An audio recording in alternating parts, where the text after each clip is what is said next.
Shalom and welcome to Hebrew Voices in a joint episode with Mormon Book Reviews. Stephen Pynakker is here with me hosting, and we are going to be speaking today to Scott Wolter. Hello, Stephen, and hello, Scott. How you doing? I'm really excited. We'll be talking about the Bat Creek inscription, which is a Paleo-Hebrew inscription that was discovered in a Smithsonian Institute archaeological excavation in 1889. Stephen, I'm going to hand it off to you now. Okay, well, welcome to Mormon Book Reviews, where an evangelical encounters the restoration.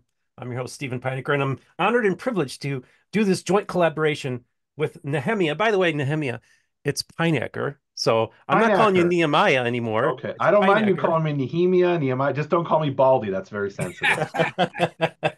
Okay, so I just want to welcome Pynakker. Scott onto the program as well, and I'm really excited to be doing this collaboration. And it's really interesting because Nehemia, you're an expert you're a scholar, and we're both very interested in the subject of Mormonism. Of course, you've been doing this epic interview recently with my good friend Dan Vogel, and That was like a 7+ hour interview, so we ended up breaking it up into multiple episodes. We're about to broadcast the last episode. So. That's great. I love it. And I want people to check out Nehemia's channel. For those of you who are interested in the Mormon studies and history, it's really a fascinating conversation he's having with Dan. And actually, it was my interview with Dan that kind of got you down that rabbit trail, and that's Absolutely. how we ended up becoming friends and collaborators. And I think to an audience, specifically to a Latter-day Saint audience, who believe that the Book of Mormon is an ancient record of an ancient people that inhabited the American continent. Okay. And there's this idea, people don't realize, like, they think that's just like a story about one people. There's actually, in the Book of Mormon, there's actually three transoceanic, I mispronounced that, uh, migrations to the New World. We had the Jaredites around the fall of the Tower of Babel. And then we have the what would become the Nephites and the Lamanites coming around 589 BC. And then we have the Mulekites also coming. So in the Book of Mormon, there's three that are talked about. So it makes, if we find something that, whether it is a relic that is from Book of Mormon times or not, it just makes the Book of Mormon plausible that there have been groups throughout history that have been coming across. And then not only that, but my friend Hannah Stoddard of the Joseph Smith Foundation believes that the Nephites were also diffusing across the continent as well, and to the old world. She believes specifically that the Dutch people are Nephites, so she thinks that I'm a Nephite. So it's really Okay. interesting just to hear these stories. The Book of Mormon talks about also built shipbuilding and sending things out away from the New World into the Old World. So it's fascinating stuff. And honestly, I'm a big fan of our guest Scott, because you and the work that you've done with your show America Unearthed on the History Channel is I've watched probably a vast majority of the episodes. And last night I got to reacquaint myself with your Bat Creek Stone episode that's been 10 years ago. I can't believe it. I So know. it's amazing. And but yeah, so I think that it's really fascinating because you're not a Latter-day Saint. You don't have skin in this game, and that you have some kind of ideological reason why you'd want this to be a relic that might make the Book of Mormon plausible, or that this could be a possible from the lost 10 tribes of Israel, one of those possibilities. You're just open to the facts, to studying the rocks and let the rocks speak. So I want to thank you, Nehemia. Let's get you start. Why don't you start Yeah, off with? well, I appreciate you joining us, Scott. My perspective and I'm sure there's some LDS and Mormons who watch my program and listen to the program, but probably the majority of them are interested more generally in Hebrew studies, which is my background. My PhD is in biblical studies, and I deal with the manuscripts. And I actually examined the Bat Creek inscription, not in the way that you did, but I got to see it for myself in 2000, was at the end of 2014. Um, and so that was after the work you had done. Right, Uh, yeah, right after, yeah, not and long. actually, then it was under like it was at this glass enclosure. It wasn't on display. Like they brought me into the back room and opened up a box, but it was like mounted by the Smithsonian Institute. They told me this was at the Museum of the Cherokee Indian where I saw it. Yep, yep, Um, and it was mounted in this like glass, like it had glass on top, and then the bottom was like a mirror. So yeah, you actually got to examine it directly without the intervening glass, which is pretty cool. yep, Um, this is a heavy lift of what we're doing here. You're claiming that there is a pre-Columbian Hebrew Paleo Hebrew inscription or authentic inscription, whatever language it is. So what looked at for most archaeologists, it's prima facie, just the starting assumption is this is a fake. So let's start with what is the Bat Creek inscription, and then tell us why it's not a fake.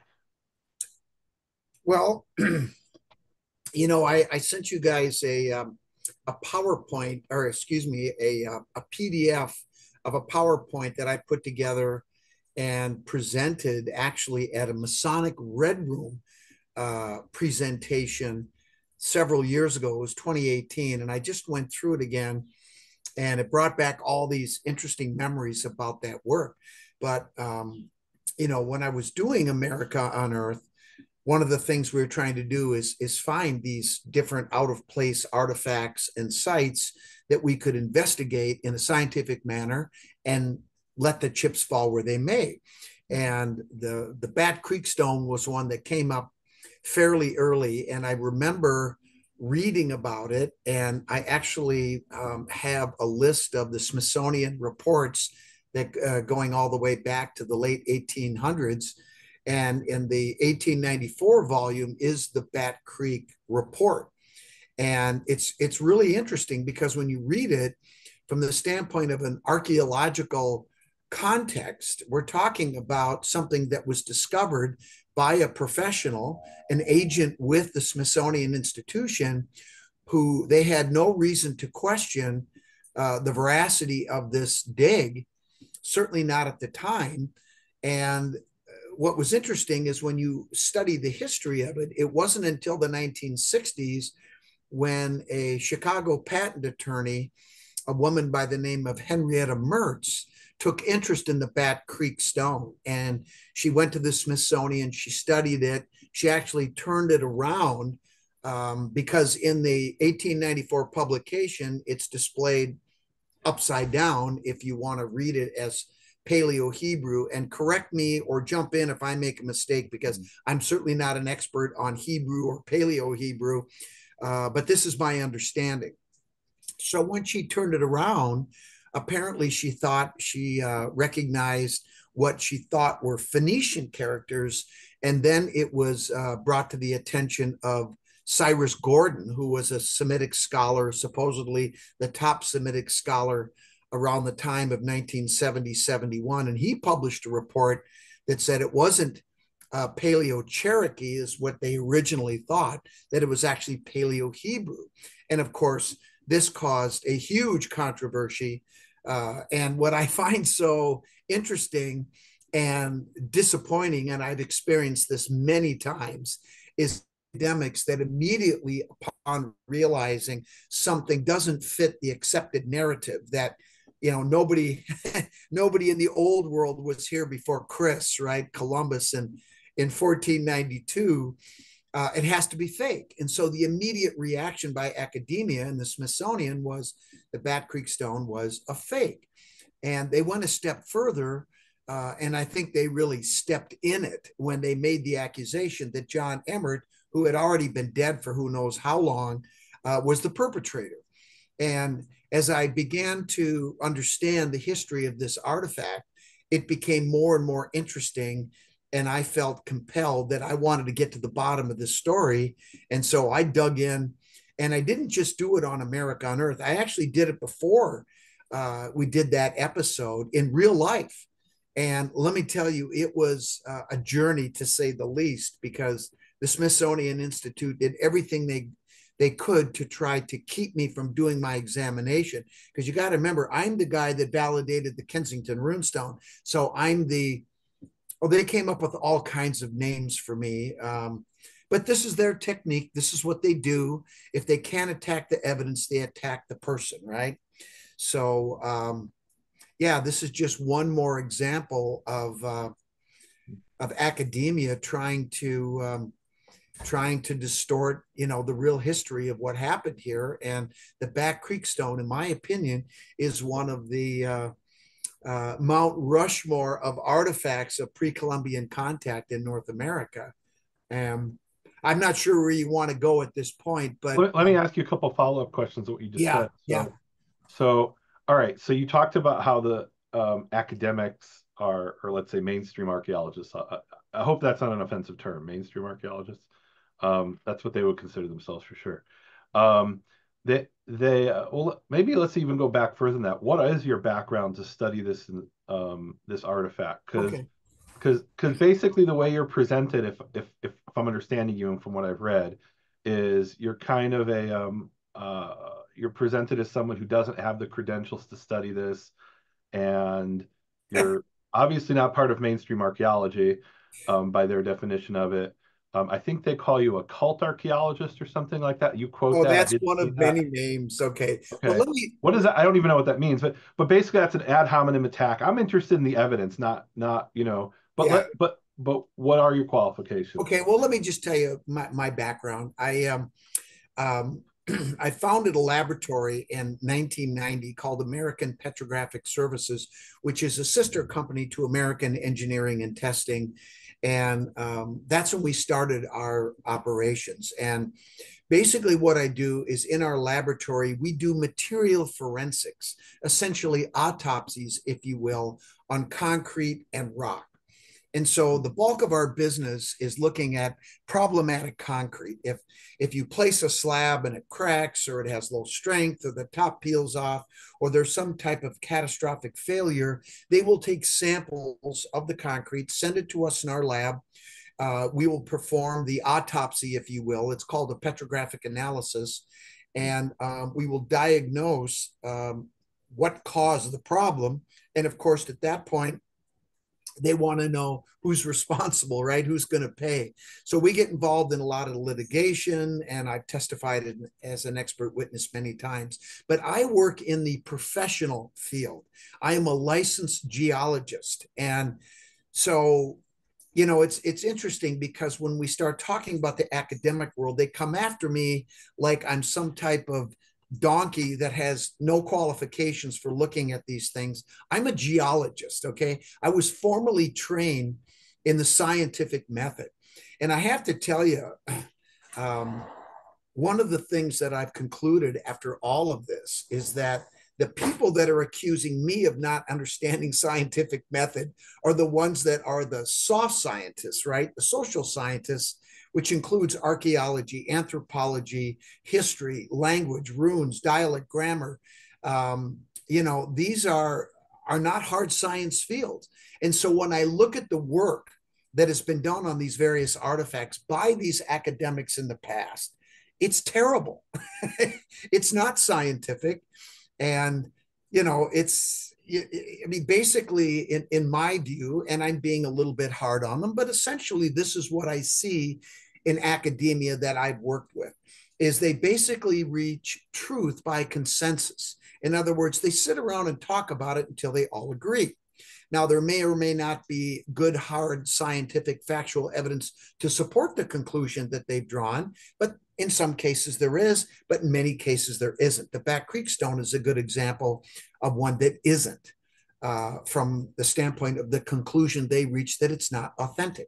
Now, going back to my history, I was minding my own business, running my laboratory, doing my thing until July of 2000, when a strange artifact, I was approached to study a strange artifact called the Kensington Runestone, something that I had never heard of before. I didn't know what it was. Frankly, I didn't care, because in my business, I can't become personally involved in the projects that we work on. And so I did a weathering study. I compared the weathering of tombstones of known age, the dates are right there, with the weathering of the runestone. And I concluded that the weathering was older than 200 years.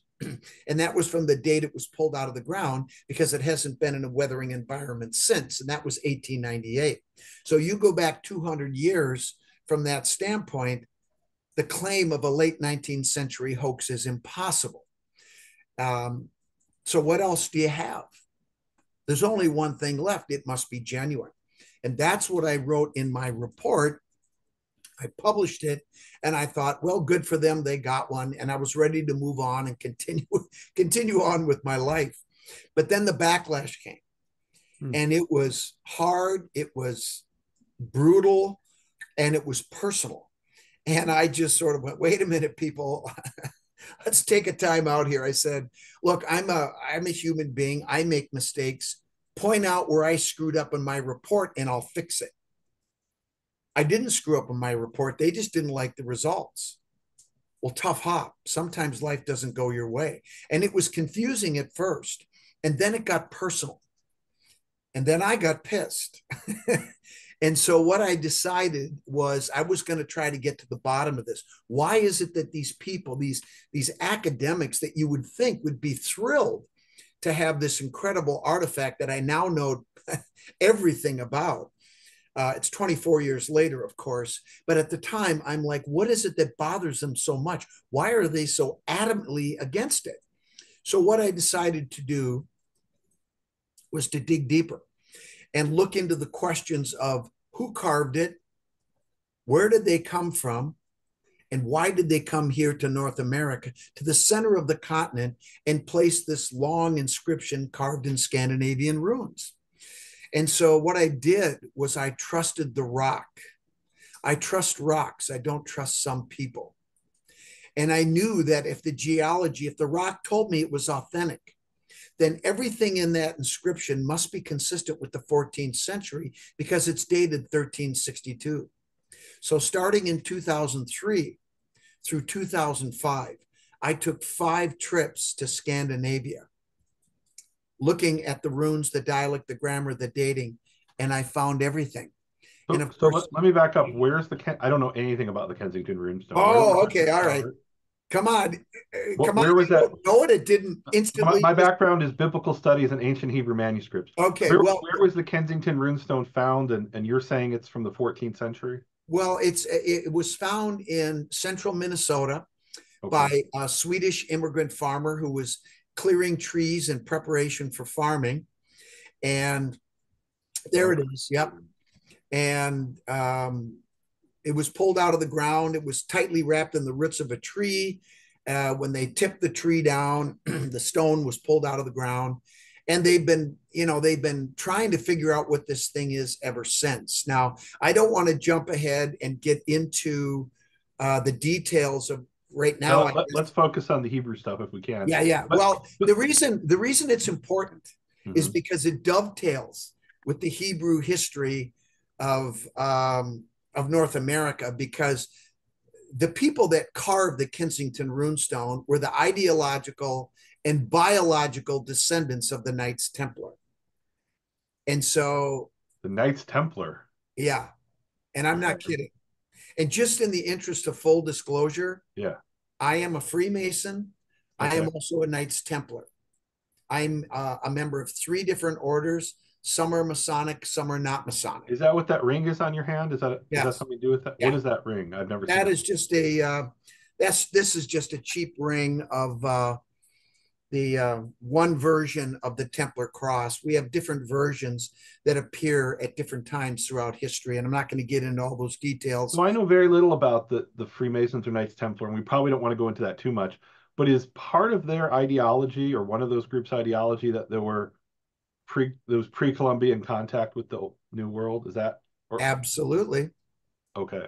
All right. Now, all right. You are going, at some point, when you understand the depth of the research I've done, the books that I've published, and the books I'm going to publish about this subject matter, you are going to be all over it, my friend, as a Hebrew scholar. So I want to identify this. So one of the criticisms against you is going to be, and this is completely an ad hominem attack. Fire away, brother. Oh, I'm not making it. I'm okay. It's okay. Rather than attacking the evidence, you attack the person. I just did the 7+ hour interview with Dan Vogel, who is one of the great historians of early Mormon history.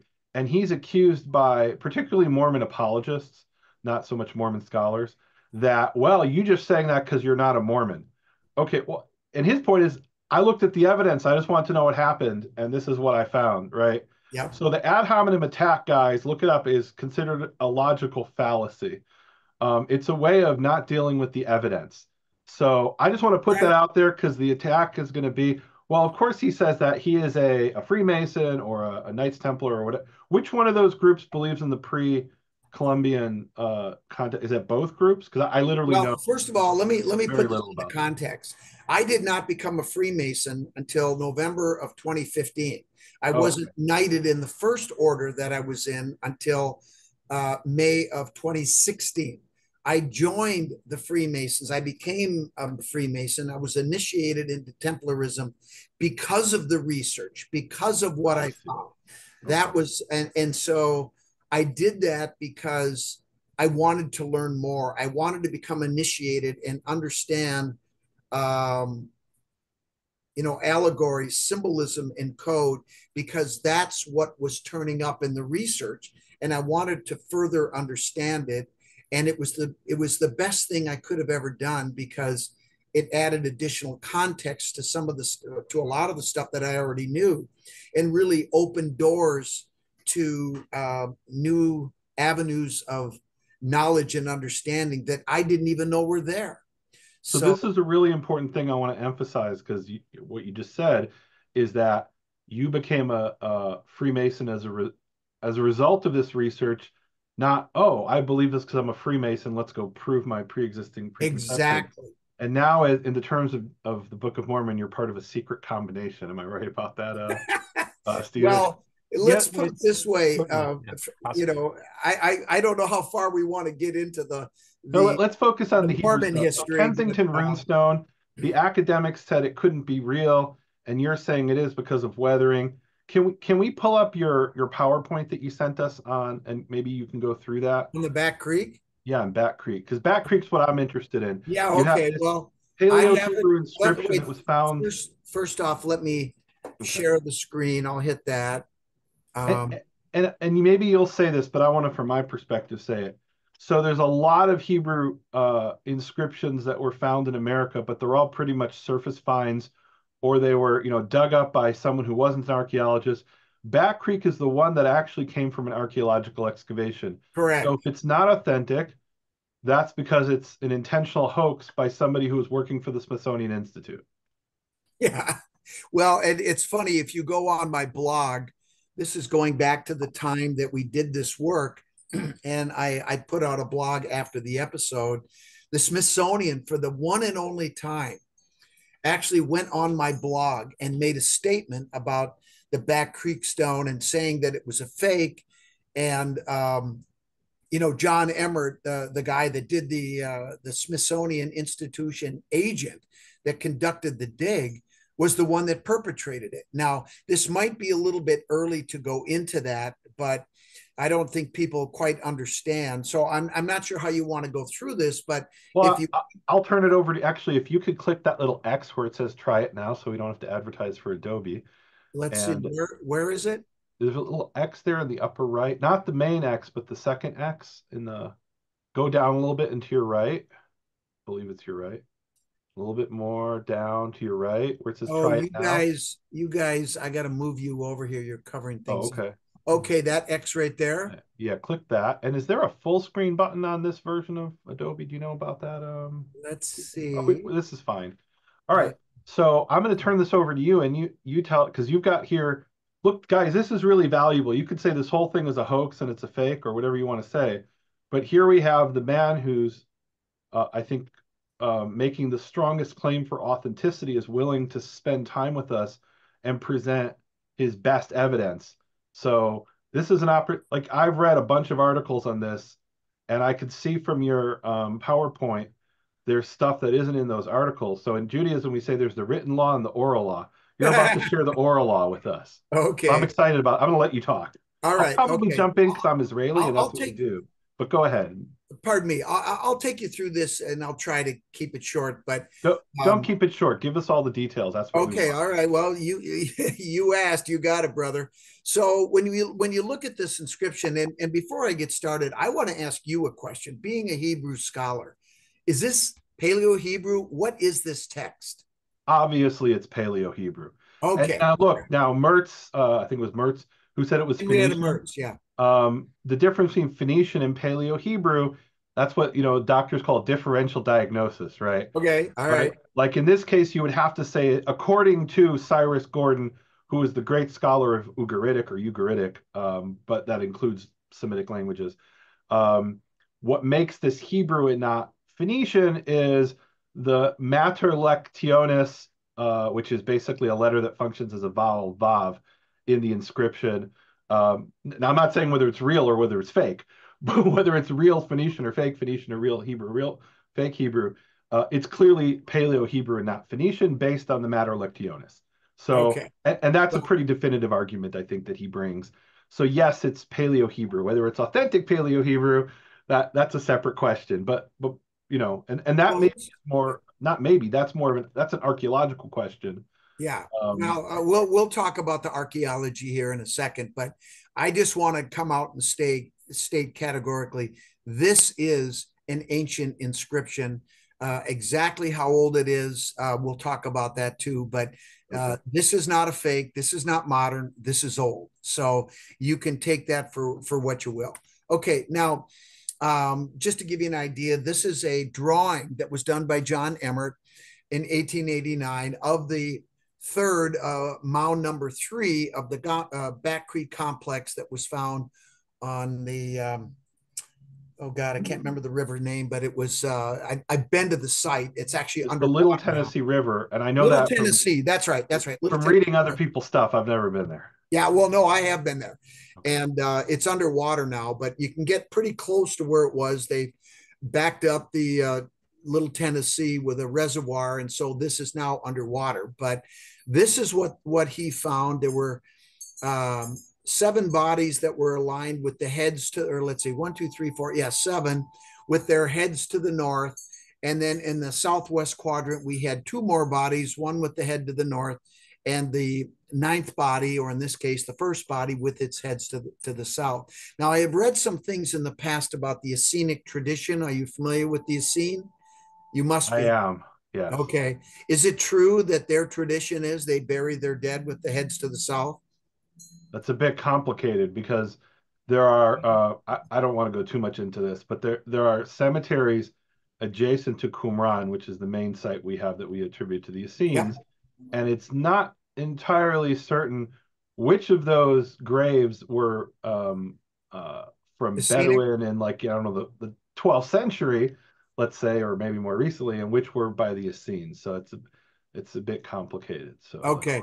In any but case, that was something I remember hearing or read back in the day, but I wanted to ask you about that. So anyway, these are the bodies, and it was under the skull of the one with its head to the south that they found the sacred bundle that contained the Bat Creek artifacts. Now, this is an interesting quote from the report that I devoured in the Smithsonian Publications report that was published in 1894. But this is what he wrote in his field notes. In one or with 9, a large pair of copper bracelets and a polished stone with letters or characters cut on it, unlike anything I have ever seen. And I thought it was interesting that he used the word polished stone. And that is an interesting fact, that he interpreted the surface of the stone as having been polished, presumably after the inscription was carved. Now, there's something from a geological standpoint that's very important about this drawing.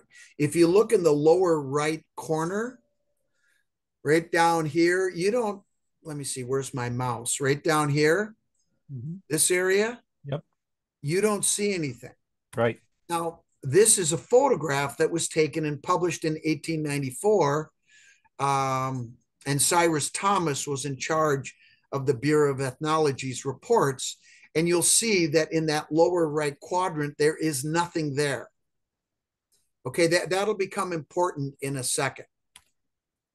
And here's Henrietta Mertz in her book, The Wine Dark Sea.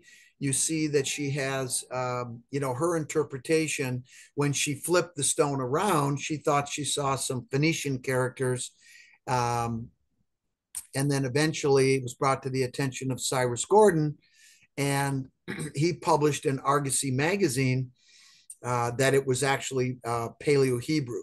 Now, what I want to point out is now this is the stone after it's been turned 180 degrees, and you'll notice that lower right quadrant, that had nothing on there before when it was found, when it was pulled out of the ground, has since, 2 scratches have been added to the stone.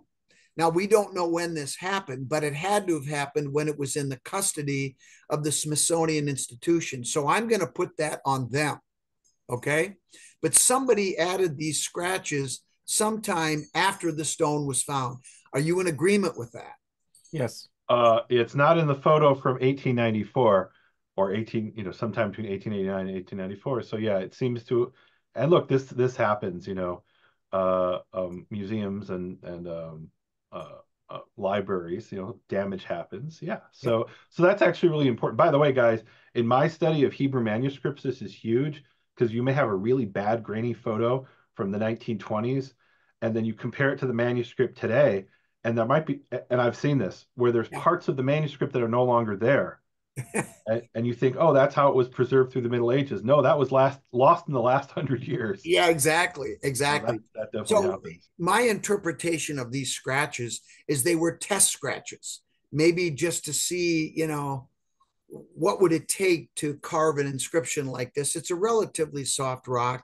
It's an ironstone concretion. And one of the reasons I went to the site was to see if the local geology was consistent with this stone, because one of the questions that I often get from people when I look at artifacts like this, well, the stone that it was carved in, is it indigenous to the area? Did it come from the old world? Is it from the new world?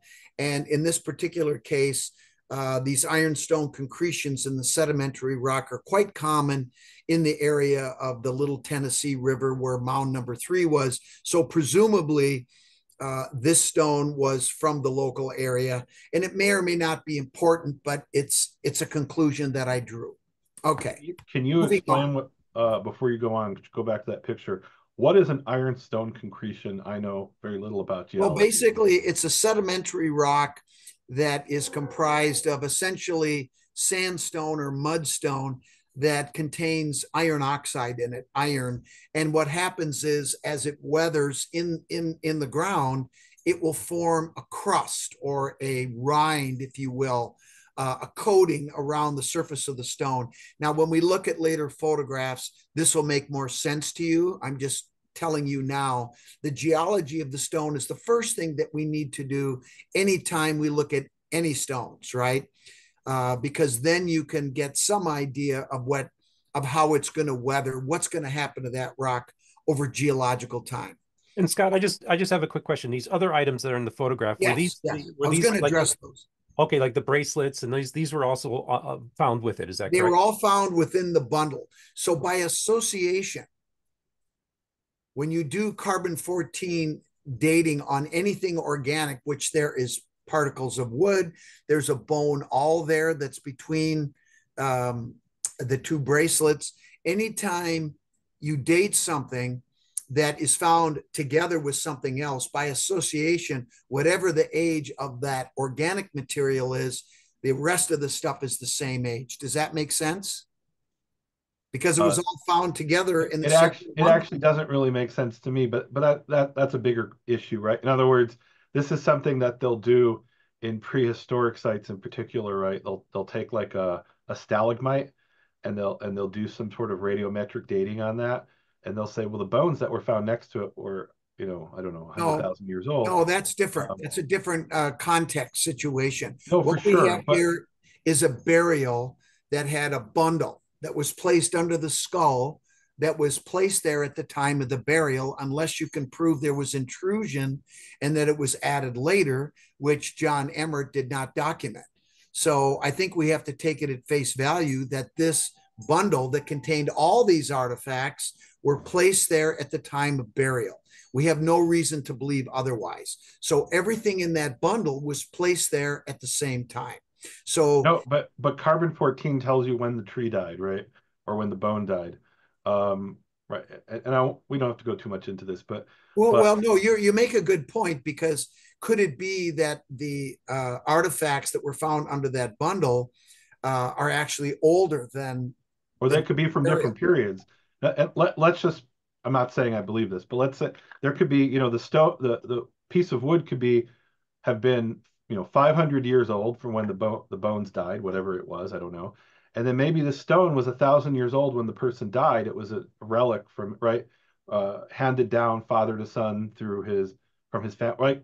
So you can't date the stone directly, not using carbon-14 because it doesn't have organic material. So you're making some assumptions there, right? But let's not get bogged down to that. I'll let No, you. no, I no, you make a good point, that there are other possibilities. However, there's an archaeological term that I've heard tossed about. The most parsimonious explanation is the likelihood, the most plausible explanation is that these things all came from roughly the same time, which would be close to the time of burial. Now, is it possible? Sure, it's possible these things could be much older, but unless you can provide factual evidence to support that argument, you really have to, I think, go with the most parsimonious or most likely explanation is that they were And crafted. parsimonious means something like cheap, like thrifty. Right? Am I right about that? I So don't know who Thrifty is. Who's that? no, thrifty, like here I Googled it. It's excessively unwilling to spend. Parsimonious thrift is their example, right? Stingy is another word for. So in other words, the simplest explanation without introducing a whole bunch of different assumptions is that uh, it's from the same date as the things found in the context of it. Um, I know archaeologists say that, but it's a bit lazy. But okay. Well, I happen to agree with that. Unless you have evidence to go somewhere else, you have to, I think you have to go with what you found. And it was in that burial mound. There was no evidence of intrusion. So it dates to that time period, or older. Do Maybe we it's have older. carbon-14 tests on the wood? We'll get there. Okay. Yes. Yes, there was. Yep. Okay, now this was a guest I had on my show. That's Dr. Hugh McCullough, who was actually a professor of economics at Ohio State University. This was a picture we took while we were filming, but he was the one in the early, I believe it was the early 19 or late 1970s, early 1980s. You'll have to look it up. I don't recall, but he was the one that initiated a testing program on the Back Creek artifacts. And one of the things they did was they tested some of the wood that was found inside the bundle. And as I recall, I think they got a date of, yes, the polished, sorry about that, that barking is of a dog next door. So we'll just have to work with it We until are it. dog people. I'm a dog person. I love dogs. I don't I know. love dogs too, Are but you a not when I'm cat trying to person, Stephen, do or a are you a Zoom dog person? call. Like, But if you look at the top of this slide, you'll see that the C14 tested yielded dates between 32 AD and 769 AD. Regardless, it's old. wait a minute. Wait a minute. Did each one have that range, or among them? No, that was the test result. That was the range. Now this was done in the it looks like 1987. Well, So I'm pretty sure that's, well, I'm not an expert in carbon-14, but my understanding is if you have a range, so what is that range? I'm bad at math, but that's um that's 730 years. Yeah. what's that? About 730 years. Yeah. Right, but we have to look at for carbon-14, if I understand, and some carbon-14 person can correct me in the show on the in the comments. But I believe if you have such a large range, that's basically saying this was inconclusive and doesn't say anything. I mean, I could be wrong about that. Um, right. So in other words, it's about 1,300 years ago with a 700 year range. So 700 divided by 1,300 is a 50% margin of error. That basically means our something was wrong with our sample or our tests. no, it No? doesn't, because this was technology that dates to 1987. If we had those samples and tested them again today, I'm sure we would get a much tighter range. And I think that's work that needs to be done. In any case, I think we can reliably say that this is not a modern forgery, that this thing is at least 1,000 years old and probably much older. Right. So you've got a carbon-14 test here. It has a 730 something year range. Mm-hmm. Okay.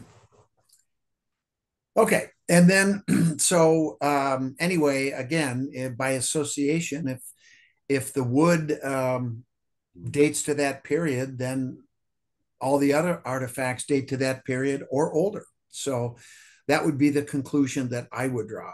Now, the copper bracelets are also very interesting because they weren't copper.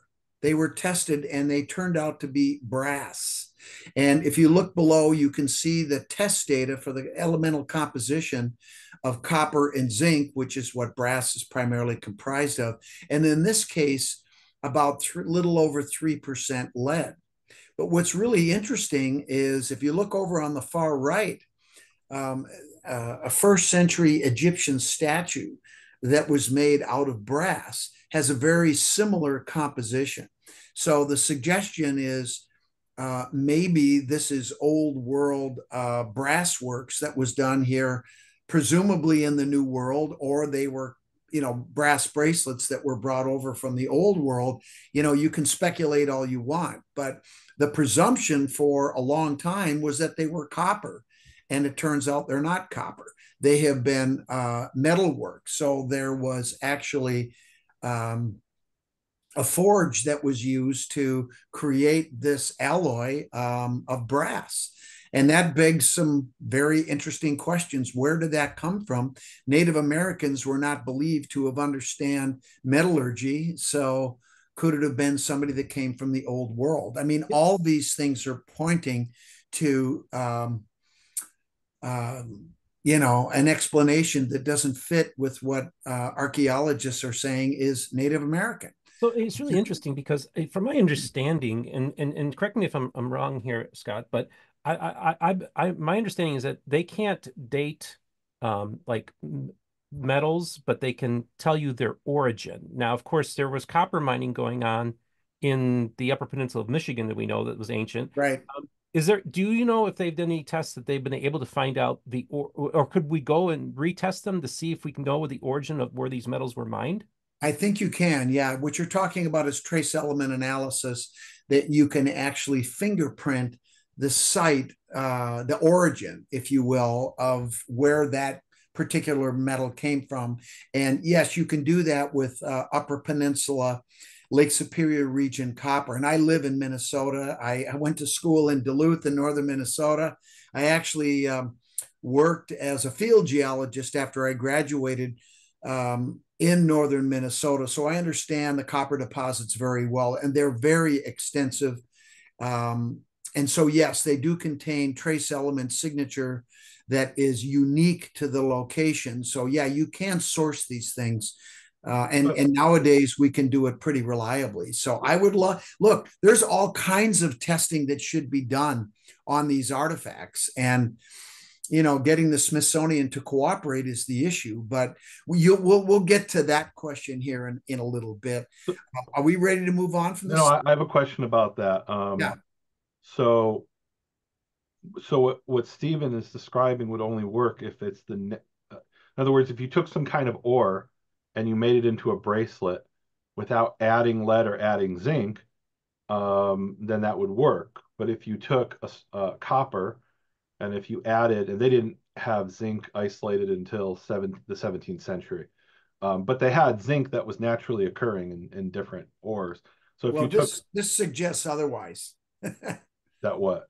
Well, that copper was understood, or that zinc was understood, and that it appears to. Are you saying the ancient Egyptians understood zinc?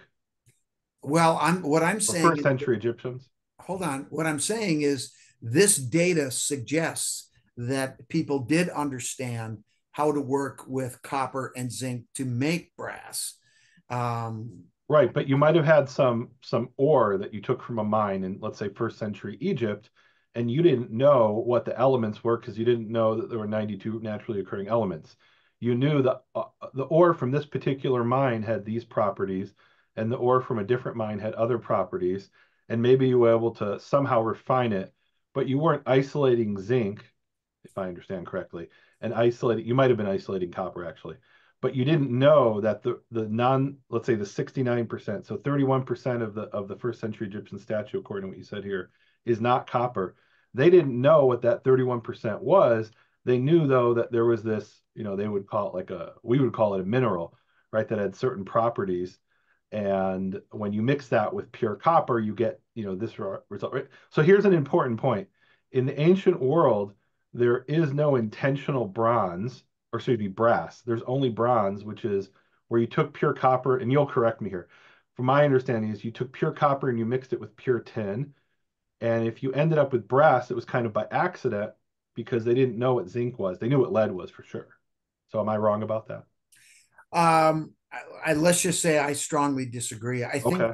I think what we do is we make assumptions about what the ancients did and did not understand, and I think we'd be making a huge mistake to underestimate them. So my assumptions in this case, 100%, I'm making assumptions, but it's based on what's written by Pliny the Elder, who died in the Vesuvius. He wrote a book called The Natural Histories, and Dioscorides, who was a sort of like a doctor in the first century. And they both talk about different ores and things like that in minerals, and they don't seem aware of zinc. They don't fully understand even the minerals they have that actually they might have the same elemental composition, but they have different. They're called. I'm probably mispronouncing this word. Cations or cations. Or in other words, you have uh, um, minerals that end up with the same elemental composition, but maybe they have different acidity or different pH, or they have different made under different conditions, so they end up having different properties. They knew about the properties, right? They didn't have a machine to determine what the elemental composition was, right? You well, did. and they So how made did you it. determine it was 27.5% zinc, or whoever did that? How Yeah. did they find that out? They used X-ray fluorescence or something, or maybe a synchrotron? How did they do that? Like I said, this is the data that was presented by Hugh McCullough. He was the Okay. one that initiated this testing program, and these were the results. So I'm interpreting these results. And Okay. I mean, if we want to talk about what the ancients knew and didn't know, I'm sure they didn't call whatever that particular mineral was that was working for them to make Right. this, what we now call brass. Maybe they called it, something else. I'm Well, sure so they in did. the Bible, for example, there's reference to yellow copper, which is probably what we call brass. Because Yeah. bronze has more of like a red hue. But In any case, yeah. this is the data, and I think the point that's most important is that it was a surprise that this clearly indicates that these bracelets um, were manufactured using a metallurgical process and not just taking natural copper and pounding it into bracelets. And we So have before we evidence that the same thing was taking place in the old world, in this case, in Egypt. So, okay. I just find that very compelling. I mean, the Let, data, if you look at these numbers, they're hmm. statistically, they're right on. So I'm going to go ahead here and quote from an article by Mainford and Quass, who I know have been some of your, at least in the archaeological world, some of your critics, and you can respond and tell me why they're wrong. Well, they, in my view, Mhm. their work is terrible. They're Eh, basically they yeah, were a hit job that was hired by the Smithsonian to try to put down any talk that these things are connected to ancient Hebrews and pre-Columbian contact. So I don't respect anything that they've done. okay. So Um, just as they accuse you of being what was the term, cult archaeologist or yeah. something like this, Well, you're let's talk accusing about the them of having. science. Let's not talk about who I am. Let's talk Okay. about You, the data and I agree and with that, but stop you're talking calling about who. people But names and let's get after it. I so mean, I you're don't talking want to about who hear they their are. So BS, I'm gonna frankly. quote what they said on page 767 of their article from 2004. Um, and I don't know if this is correct or not. I'm asking you. So they Yeah. said the brass bracelets appear to be of European origin, dating to the 18th or early 19th century. And I love that they quote their own previous article from 1991 as proof of that. which I would need A to. little. What evidence do they have that it's 18th, 19th century? Yeah, so I'd have to pull up the 1991 article They don't itself. have any. Well, what's They your don't have response? any. So they just have no evidence. They're just making that assertion. Of course they are, Okay. because this thing can't be old, and they were hired guns, and it's just BS. It's not scientific, and frankly, to give it any oxygen is a waste of No, but time. everyone's one Google click away from this. So we're going You to present should. this, and someone's going to say, well, I mean, this was already disproven by Mainford and Quast. No, it's not proven. Show us the evidence. So you're Where do saying it you was asserted, not proven. Okay. exactly, Okay. exactly. All right. Okay, And by let's the move way, I've on. invited them to come on the program, and they haven't responded yet. They won't. They Maybe won't. they will after they see this. I'd love to hear their perspective. Okay, so in any case, what happened next was I made a plea to the Smithsonian Institution to have access to the Bat Creek Stone, and they denied my request. So I thought, how else can I possibly get assistance to get this artifact? Well, the fact that it came out of what is now um, determined to be a Cherokee burial mound, I decided to approach the Eastern Band of Cherokee and their tribal council to make a formal request to get their help. And this is a picture of myself. On the far right is Leslie Kalin. Her maiden name is Rose, and standing between us is her father, Donald Rose, and another member of the tribal council on the left. I forget his name right now. I apologize for that. But this is at the tribal council. And I had talked to Leslie about how do I make a request to get help from, your tribe. And she said, I'll help you set it up and you make a formal request and we'll see what happens. So this was the day we did that. I made the formal request and they chose to support me. And they wrote a letter and they asked the Smithsonian to make the stone available. Now, the Smithsonian would not send the artifact to my lab. So I took my lab to them. And we went to the McClung Museum, and which is Where's that? It's in Knoxville. It's at the University of Tennessee at Knoxville. The McClung Museum is on campus there. And so here I am setting up my microscope. I shipped all this stuff out. I paid for it all. And I'm getting ready to examine the stone. You see, I've got the gloves on. I've got the stone. But I do have to tell you a quick story because this was interesting. When I was getting set up, these are the archaeologists, and I think the head of the museum is standing in the middle. I can't remember his name now. But anyway, there were three representatives that came from the Eastern Band. And here they are, three women. Sharon Littlejohn on the left, Barbara Duncan, who's in the middle, who is an actual professional archaeologist. And then there's Leslie Kalin, who was representing Don Rose, who was then chief of the Eastern Band of Cherokee at the time. So they're holding the Bat Creek Stone. But if you look at this photograph, I had Leslie take this picture because these three clowns were standing on that side of the room. The women that were representing the tribe were on the other side of the room, and I was in the middle. And I remember I looked at these three people and I said, really, people, you're going to do this? I said, this is Barbara Duncan. This is Sharon. This is Leslie. Come over and introduce yourselves. I mean, the tension in the room was palpable. And I mean, this is the environment that we're dealing with. They did not want us there. The only who were these people? Who were these people from? What group were they with? This is with the museum, the McClung Museum. Okay. The director is in the middle. Do you know their names? I can't remember, but I could probably find them if I. And you're saying they're archaeologists? Yeah, they're archaeologists. Okay. Yeah, but look, can I put something out there? I want to let you talk, but so one of the reasons I think, and let's just put the cards on the table.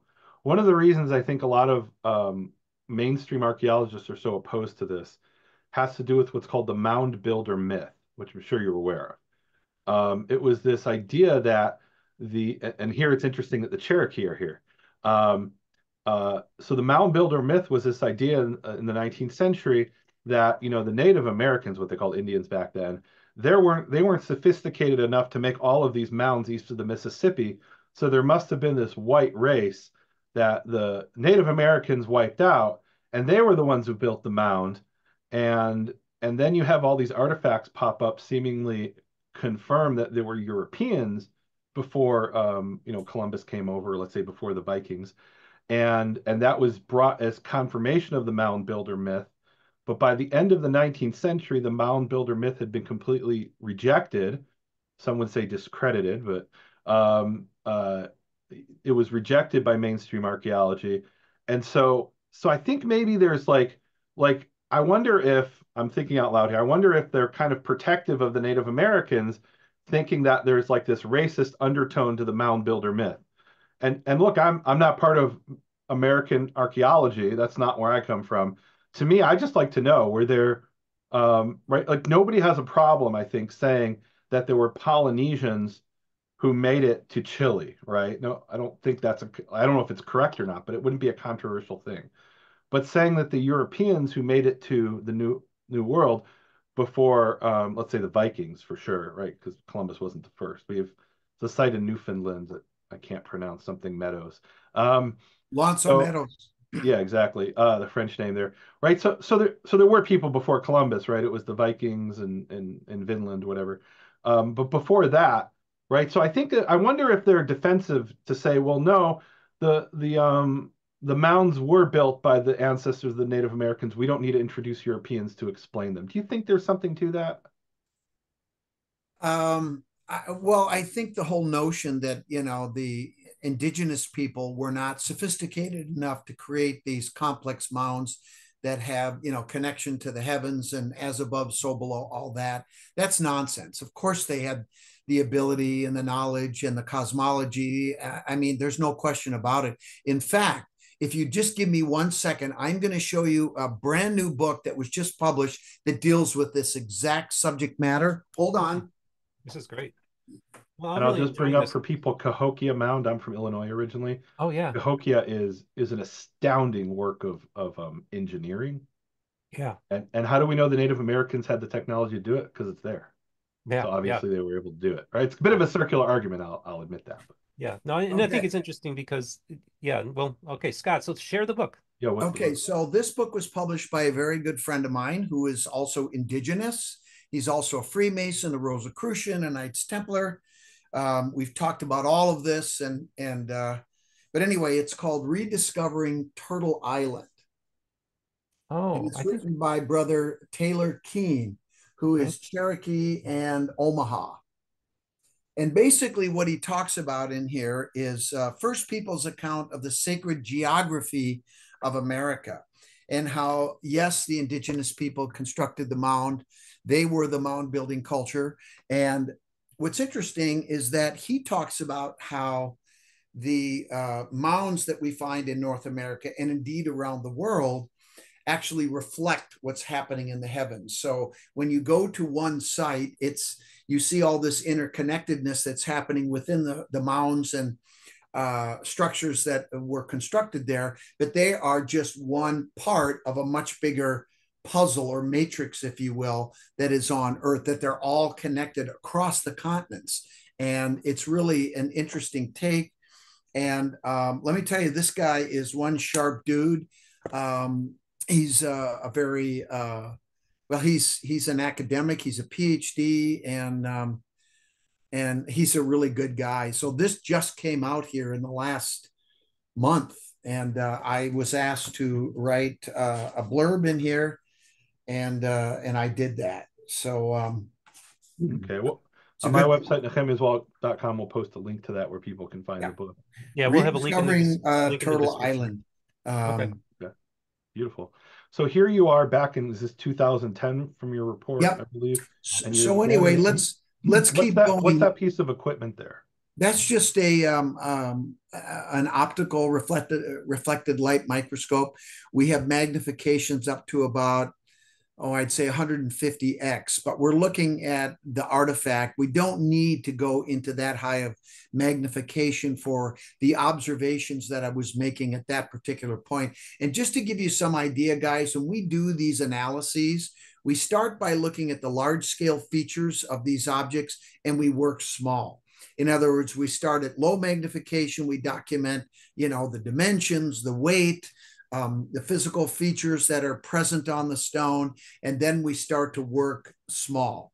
And eventually we will get to the scanning electron microscopy, where we can identify things elementally, and we can also go up to magnifications as high as 1,000,000x if we want. But that was not necessary in this particular case. So the 1500x, I'm looking at your report that I was able to download online. And by the way, can we have permission to repost this report? Sure. Okay. So I'll post it because it was hard to find. It was archived by someone else. It wasn't. I couldn't find it on your website. I hope it's actually yours. I'm sure it is. It's Wolter and Staley, and it's from 2010. Staley, yep. Okay. So you have Dick is no longer with us. He died. Oh, I'm sorry to hear about that. 10 years ago. But so you have on figure 13, 1500x. What was that done with? Is that the electron microscope? Yeah. Okay. I'm sure it was. Yep. Okay. And so then, we'll get to if that. you're going to 100, up to 150 is the optical microscope on this particular one, right. and it also has a camera on the top, and so everything that I was looking at, you could see on the monitor to my right, that black laptop there behind that light. You can see it to the right, so everybody could see what I was looking at in real time. Okay. It was live. Okay. Beautiful. All right. Okay, they're the ladies. Now, these are just, like I said, we start by looking at the large scale features and we work small. Now, one of the things that I thought was kind of interesting, you can see Cyrus Thomas was the one that presumably wrote this information on the back of the stone, and J.W. Emmert was the field agent that conducted the dig. Now, if you look at the back of the stone, there's some interesting things I want to point out. Do you see how it's a lighter color than the darker side where the inscription is? And if you look along the edges, you can see the darker areas. What's happened is that that darker rind, kind of like when you peel back, the rind on an orange, has peeled off of the back side. We see one little island of that material that's still intact in the lower right corner of the artifact. That's a little recess. And so it didn't peel off. You're talking about this thing here? Correct. Okay. And you can see the remnants on the top side, even little bits on the other side, but on the bottom side, but on the opposite side where the inscription is, that dark layer is still intact. Okay. Now, I want you to look at directly above that little island that we talked about. Do you see that scratch there? Now, in the report, John Emmert talked about taking a probe, and he was probing the mound, and he hit the stone. That's how he found it. And I think that's the impact, where John Emmert hit the backside with a metal prod. That's my interpretation. Okay.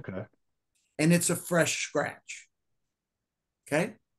Now, well, so let me ask you a geology question, because I don't know anything about geology.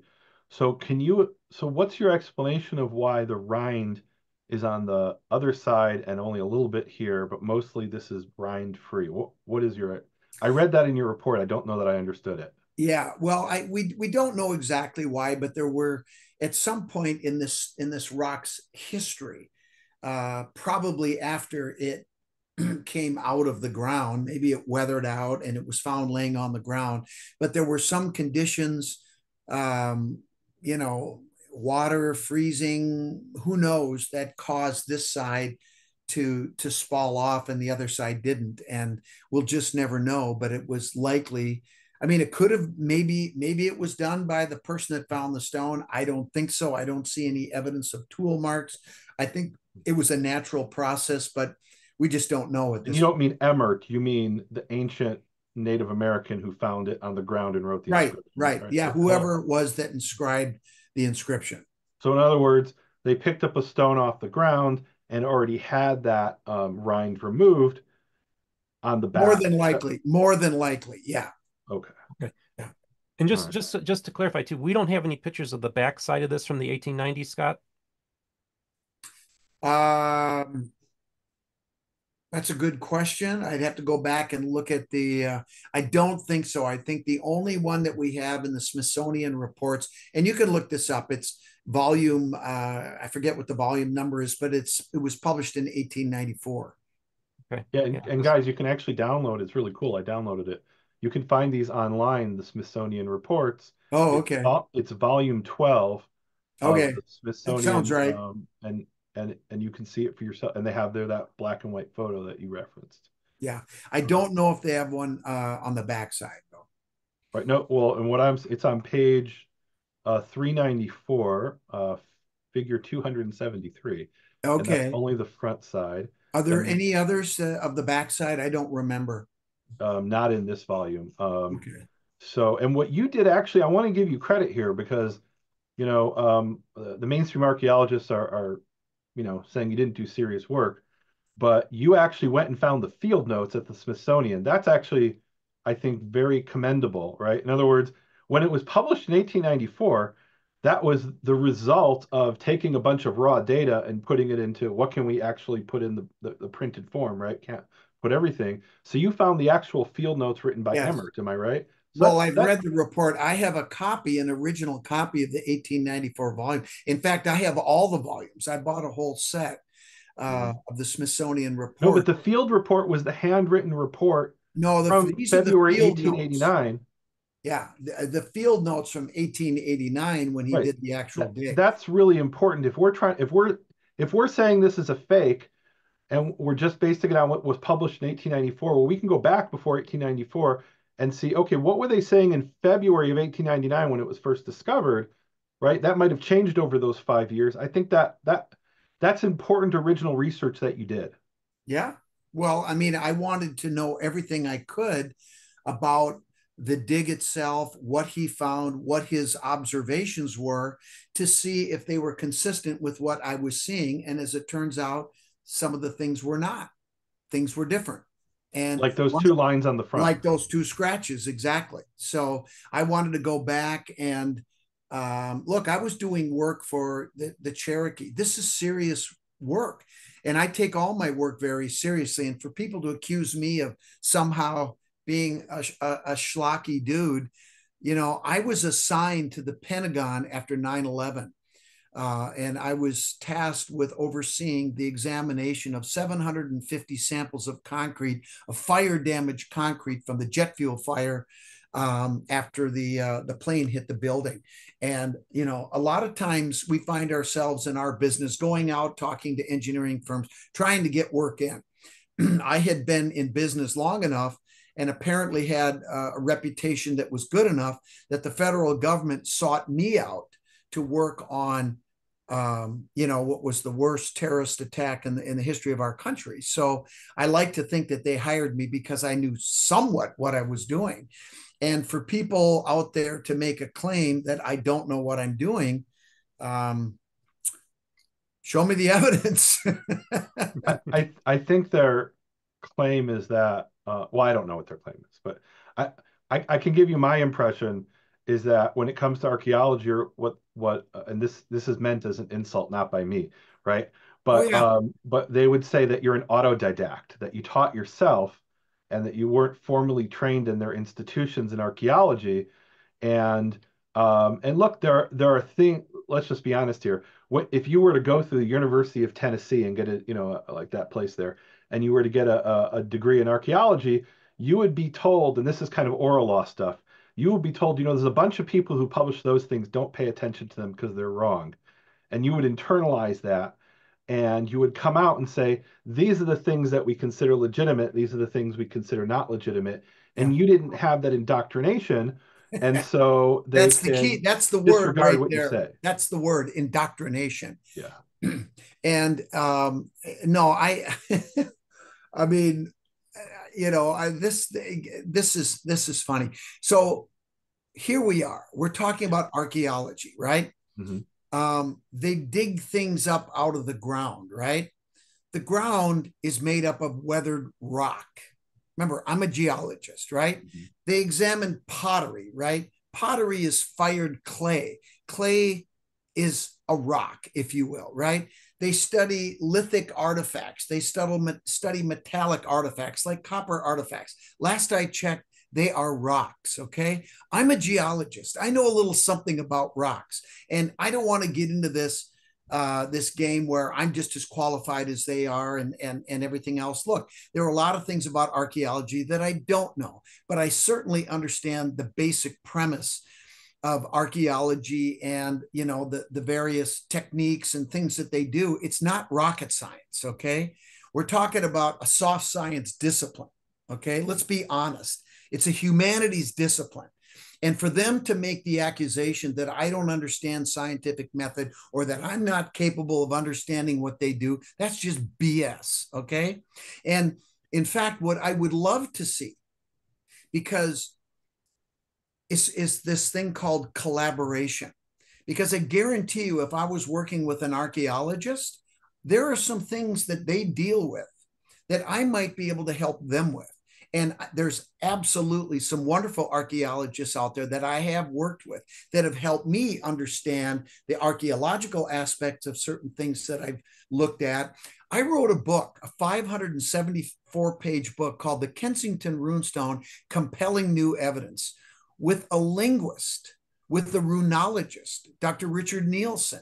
And it was the collaboration of our two disciplines that made all the difference in really authenticating the Kensington Runestone. I could give you numerous examples of where our collaboration led to breakthroughs that were absolutely profound, that helped us with our overall analysis. And what I really find disappointing is these archaeologists that feel that they need to attack me for somehow treading in their sacred ground of archaeology. I mean, this is not difficult. Well, sacred ground literally and figuratively, right? Meaning this was, you didn't tread there, but this was a Native American sacred, you know, I once heard this described as, well, how would you feel if somebody dug your grandmother up? And you didn't do that, right? Somebody else did it, right?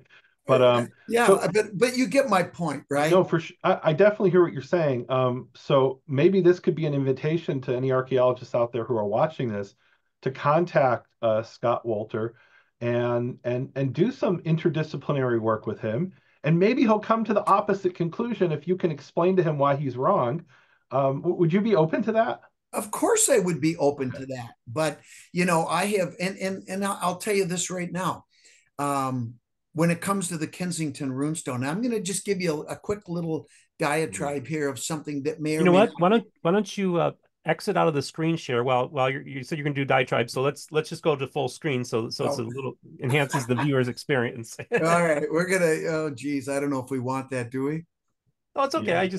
I don't like to stay on something for too long. Especially if someone's watching on the phone. There's like a little tiny Scott they're saying and a giant slide. Let's see. I'm trying to figure out how to get me big here. I'll just exit just screen share. Do stop share. That's the trick. Stop share. Yeah. Okay, stop share. There we go. Okay, there we go. Okay. And I think it's important because I've always been respectful. I mean, I've always liked the mavericks, people who think outside of the box, people who look at, you know, don't follow the institutions, but kind of do their own thing. So that's why I've always kind of enjoyed the work that you do, Scott. So why don't you just maybe to just explain to the audience where you know what you want to tell them. Well, you know, when I first did the runestone, which brought me into this world, and I will, like I said, there are some wonderful archaeologists that I've worked with in the past that saw the value of the work that we do in our laboratory, the forensic work that we do on that we've done on many of these artifacts. And so I just, when it came to the Kensington Runestone, think about it like this. In this 574-page book, we went down every rabbit hole. We looked at every question, every argument, every complaint.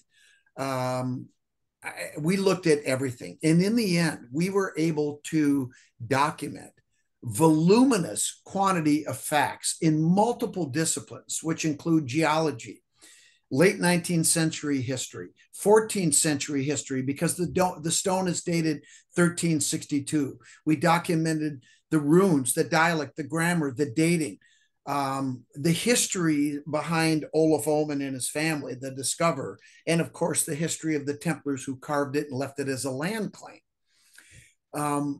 All this voluminous evidence in multiple disciplines is consistent, cohesive, and conclusive that this is a 14th century artifact. It is authentic. There is no question about it. So that being true, how can there possibly be factual evidence to support the contrary? It can't exist. And it doesn't exist, because when you look at all of the arguments against the Kensington runestone, they don't stand up to scrutiny for 1 second. And how could they? Because there are no facts. There cannot be facts to support a conclusion that's not valid. That's one of the dirty little secrets of our forensic geology, of material forensics that we do. And so I challenge anyone out there, any archaeologist, bring it, okay? You want to have a one-on-one debate with me about the Kensington runestone, about the Bat Creek stone, about the Tucson lead artifacts, which, by the way, if you haven't looked at them, you'd better. As a Hebrew scholar, you're going to love them. I'm not familiar with those. I've You're seen the not? Lost Luna. No, I've seen the Lost Lunas inscription twice. Once before it was defaced. No, But dude. but I'm not familiar with the Tucson material. Oh my God, dude, you got to look at them. Besides the Kensington runestone, I would say the Tucson lead artifacts are the most compelling out of place artifacts I've ever seen. 32 artifacts that were found buried outside. So let's do a follow-up Tucson. on that after I've done some research, because I literally never heard of them until just now. You're going to go crazy. Tucson lead artifacts, look them up. There's lead as in the material, LEAD. LEAD, yeah, they're made of lead, yes. Oh, okay, all right. And yeah, I've done some scientific testing on them, and I did a pretty good job on those too. I might, if I do say so myself. So Scott, I wrote, so in preparation for this, because this isn't my field, right? I'm an expert at, like I said, in Hebrew manuscripts and Hebrew philology. Yep. So I I haven't even heard of the Tucson material, right? The Tucson lead. Here's what I did. I went to Google Scholar, and I typed in archaeopetrography, which is that the term that you're described as the founder? I came up with that term, archaeopetrography. So I wrote that into Google Scholar to see, okay, what's been published in archaeopetrography? It says online that Scott's the founder of that, and I couldn't find anything. What I did find is an archaeologist who deals with petrography. And I wrote to her and I said, do you know about this method? And can you, refer me to anything on it? And here's what she wrote. And I'm not going to name her name because I didn't get her permission, but I want you to comment on it. I am unfamiliar with Dr. Wolter's method, as I specialize in traditional petrography, which doesn't date artifacts, but rather provides the analyst with the object's mineral composition and geologic and/or anthropogenic development. I have not read anything about his method or the artifact, meaning Bat Creek, unfortunately, until reading your email. Okay, and this was like a couple weeks ago. So, and look, to be fair, she says she doesn't know about it, right? So maybe there are people who do know about it. Well, first of all, I'm not a doctor, okay? I don't have a PhD, so let's get that on the table. I am a professional. Okay. I am not an academic. And there are academics who don't have doctorates. Dan Vogel is at the head of his profession, and he only has a bachelor's degree, right? In humanity, right? It's a humanities field. I want to defend humanities there for a second, because you were pushing on the humanities, and there's some fair criticism maybe, but I think so. There are humanities that are serious, that is serious scholarship. They're all wonderful disciplines. That's not my point. And there are people in humanities who are pseudo scholars. There's no question about it. Yeah. And some of them are professors and some are published scholars, right? Or published in any event. Right. Within humanities, there are especially certain fields that are pseudo, in my view. But really, they're unfalsifiable, right? They can't disprove them. And it's true, there are hard sciences like that you're part of, but then hard sciences without the humanities element, they don't have the full picture. And I do a lot of interdisciplinary work, and I deal with brilliant physicists and chemists and people who deal with, archaeometry, really brilliant people. And but without the humanity side of it, they're missing, and they'll tell you, we have these powerful tools, we don't know where to point them unless you tell us. Now, you won't know what the results mean unless we tell you. But there's this important synergy. Hence collaboration, right? For sure. So I think it would be wonderful if somebody could, if there was a collaboration like that in this field, and maybe there is, and I'm just not aware of it because it's not, I'm not an expert in American archaeology. But yeah, I mean, look, so their starting assumption is these things are fake unless you can prove otherwise, right? Let's just be honest. They openly say that, right? And it sounds like you're saying, look, I've been convinced that they're authentic. You need to prove that they're fake, right? Is that fair to say? Well, I think their starting premise is wrong. You don't start with a conclusion. You start with a blank slate. You don't have an opinion because you have no basis for an opinion other than your indoctrination, right? So the premise from the very beginning is flawed. And my experience in dealing with these people for 24 years now is they seem to have an inability to say three little words. I don't know. It's okay to say that. And if you don't know, you don't draw an opinion. You don't just defer to, well, it's probably fake, so I'm going to start with that. You prove to me that it's authentic. No, that's not a scientific approach. There should be a blank slate. You have an unknown here, right? And so you do the analysis to try to figure out if there's something there or if there's something not. And I will tell you this, in my experience with dealing with these out of place artifacts, I have found plenty of fakes. And Tell us about the most interesting fake. I'd like to hear that. By the way, how are we on time? Because I have some questions about your report, and I don't want to run out of time. How are we? Well, I'm not sure how much time I have because we are taking Haley's sister out to a brewery here. So we'll save it for a different. I got to get ready for that before. Let's save for a different conversation about the fakes. I have some specific questions about your report. Oh, well, we should probably go back to the PDF because we're getting into that right now. Okay, so go ahead. Let's do that, and we'll save. And I hope we have a follow-up conversation. This has been fascinating. Oh yeah, no, we can do this anytime you want, man. This is fun. I'm enjoying this. And when I get fired up, don't take it personally. It's like I have old memories that are coming back here. Now I'm looking. I have thick skin. I have to in my field. Same here. Oh my goodness, I get attacked all the time, my friend. So I'm simpatico. Yeah, it's kind of disappointing that people feel they have to attack to try to win their arguments. I'm trying to. Where's the file now? I once spoke to a professor at Tel Aviv University, and somebody had written something unkind about me. He said, "Look, this is academia. You fight it out and leave as much blood on the ground as possible."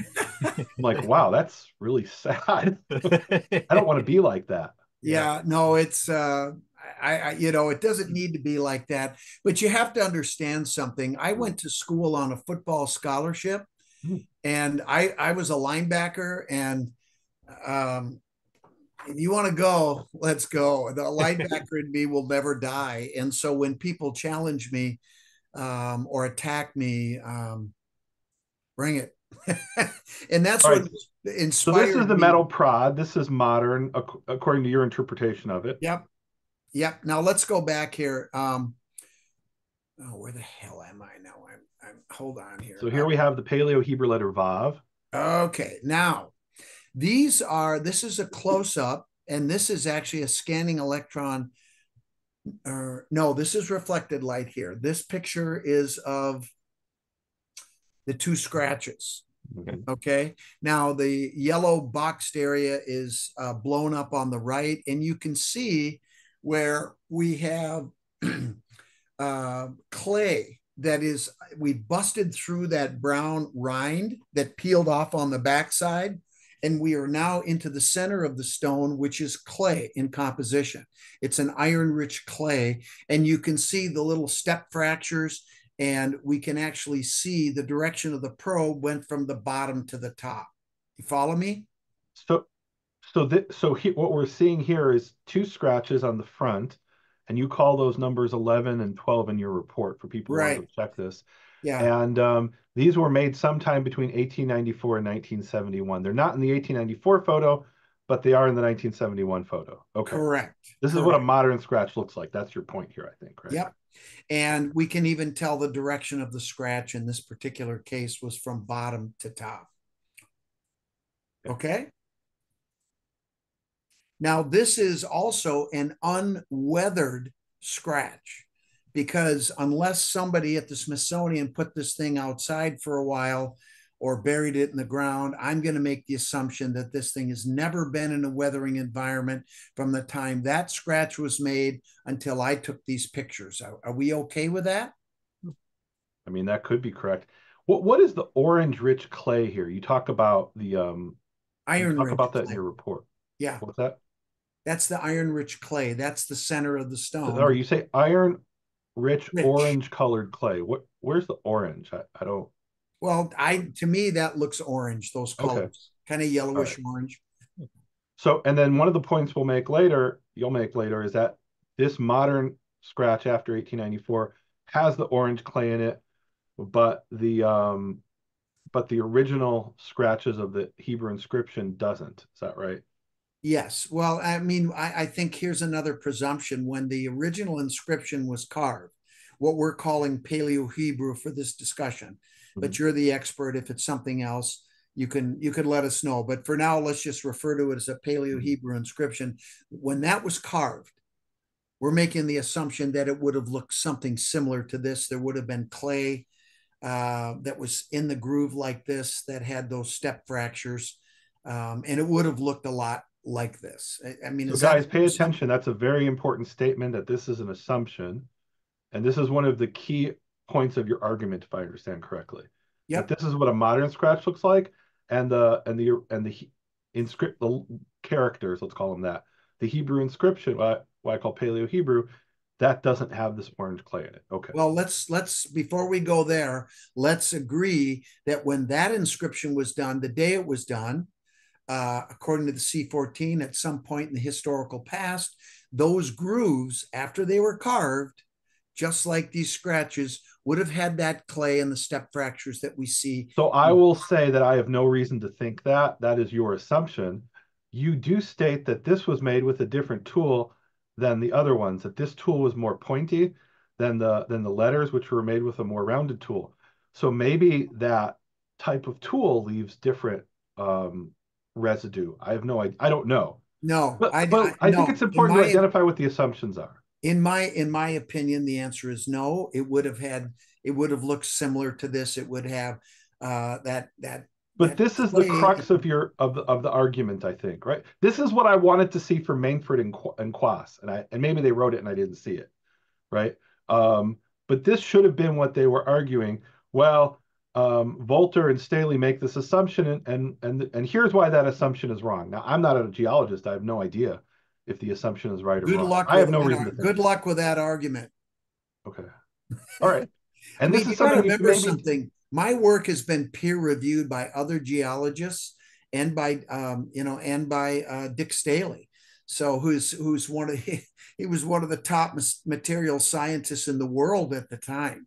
So any archaeologist that's going to make that claim is going to have to provide evidence. Okay, I got to challenge you on that. I hate to do this, but you say it's been peer reviewed. Was it published in a peer-reviewed publication? Well, okay. Now what you're doing is you're framing the argument. No, I'm asking a question. You're asking a question. The answer is no. Okay. But you have to understand we do things different in the professional field. Okay, so peer review means different things to different people. There was a really interesting thing recently by Eric Weinstein about how peer review is kind of a modern term. Let's not get into that. Yeah. Guys, look that up. But let me make this point. Mm-hmm. When we do our peer review in the professional material science world, we have to be prepared to testify in a court of law to our findings under oath.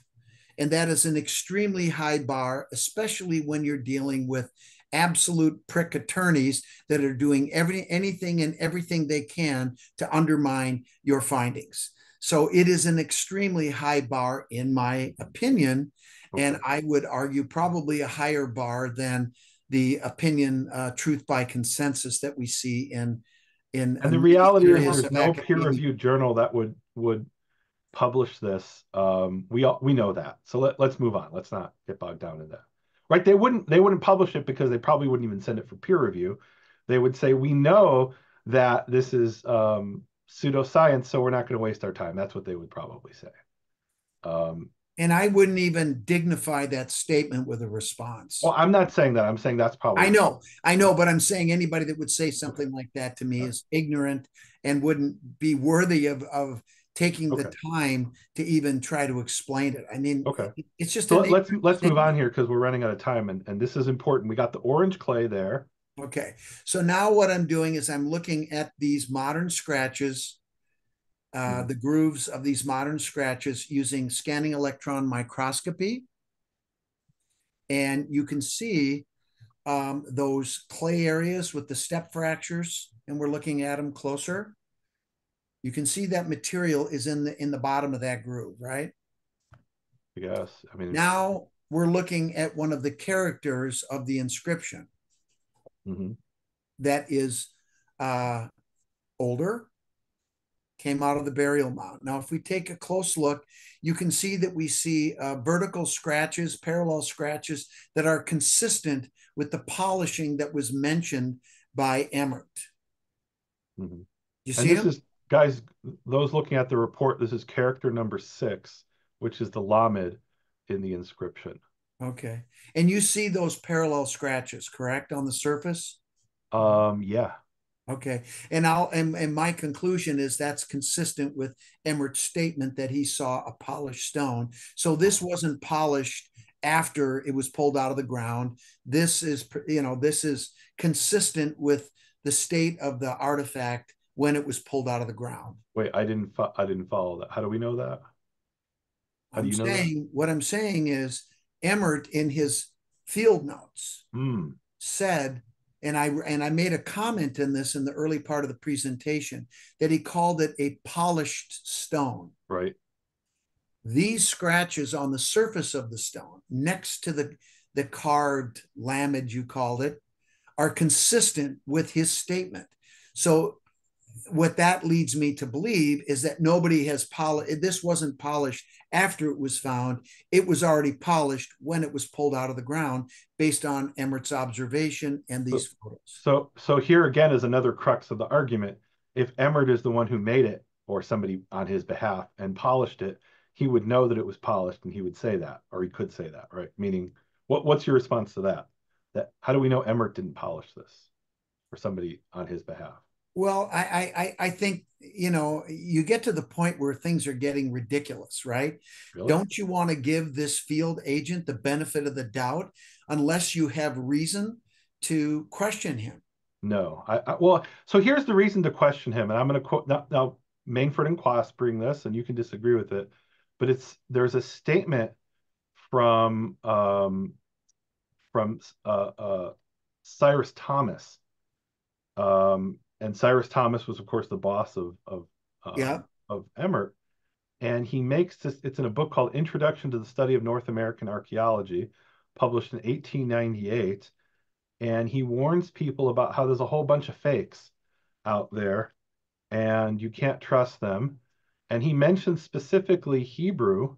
That's, I'm sorry, but that's rumor. There is no factual evidence to support that statement. It's just rumor.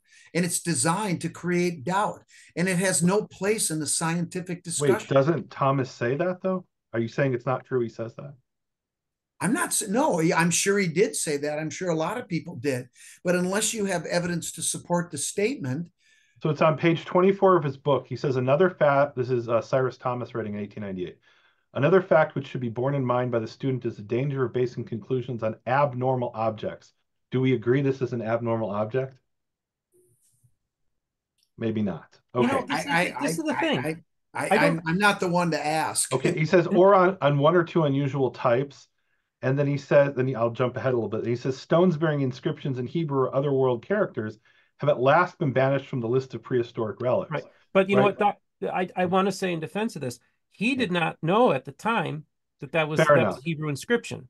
Right. And That's so, an assumption, and it's an erroneous statement he had no business making, as far as I'm concerned. right, but I'm just saying that that doesn't, even if he's saying that, he's not like, because he did not know that we would later find that's a Hebrew inscription. So to me, That's that's not a right. That's condemnation. right. And he would So he not should necessarily, never have made the statement because he was making an assumption that turned out not to be valid.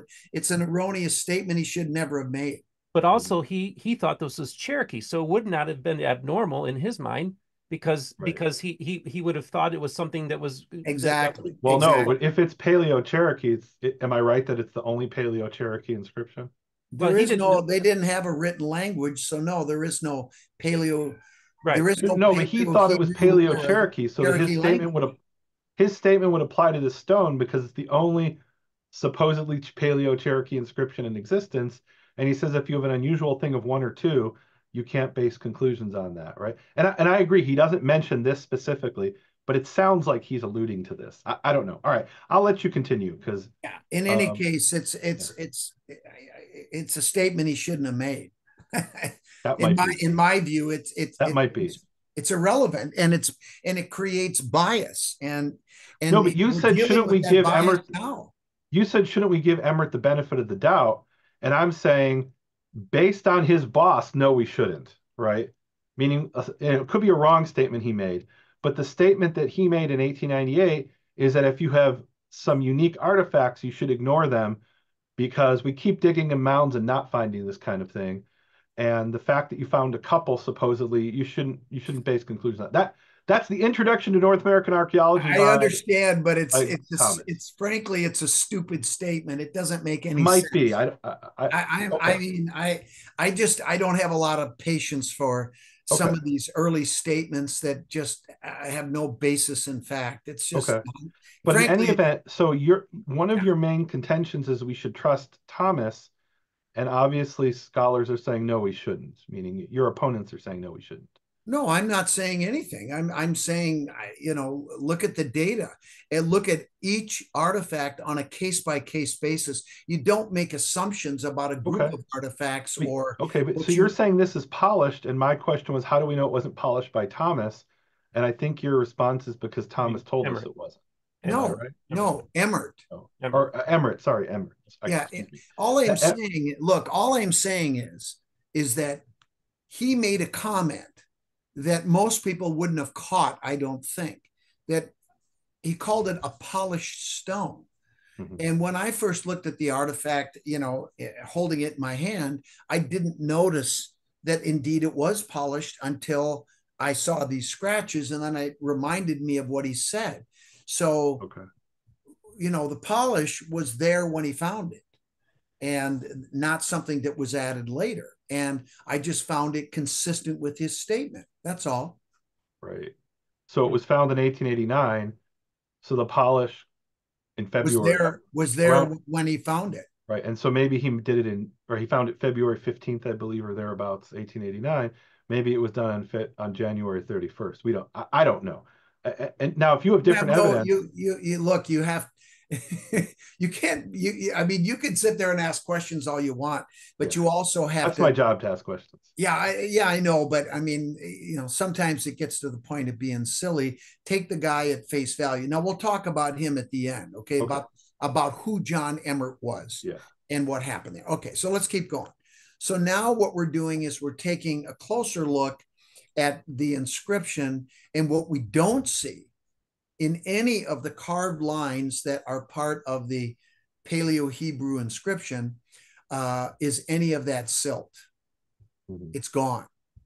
That would have presumably been there when it was carved, because the fresh scratches tell us what a freshly carved character looks like, and it's got silt and sediment at the bottom of the grooves, and we don't see it in any of these grooves of the Paleo Hebrew inscription. Wait, why is this jumping ahead? I'm sorry, this is really pissing me off. Okay, so now, based on that, and there's some more slides here that are not showing up because I made a PDF. But in the end, I concluded that because There's no evidence of intrusion. There's no evidence this was made at the time it was found. All the physical evidence that we see geologically on the stone is consistent with this thing having been pulled out of the ground in the state it was in. The only way for those grooves to be clean and devoid of that clay is if it was weathered in a wet burial mound for a extensive period of time. How long that took, I don't know, but it's not going to happen overnight. It's going to take many years. And based on the C14 testing, we're pushing it back over, 1,300 years, almost 2,000 years. And could that be consistent with the weathering we see on the stone? Based on what we know about its discovery, the answer is yes. So and I felt that was enough evidence to draw the conclusion that it was genuine. So here's one of my big questions that I want to ask you from the very beginning. Okay, well, why don't we exit out? Let's exit out of the. Wait, no, I don't want to do that yet. Oh, okay.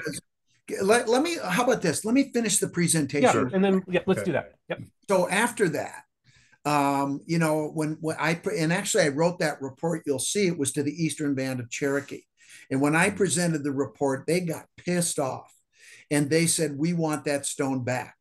And so I went to the tribal council. I was there. They passed a resolution demanding the Smithsonian Institution return the Back Creek stone and all the artifacts with it. That is why you saw the stone at the Eastern Band of Cherokee Museum inside, that glass box. And that was in December 2014. Yeah. Yeah. And to my knowledge, it's still there. I don't think the Cherokee told me they're not giving it back. It came out of one of their burial mounds. It's a funerary object, and it's not leaving.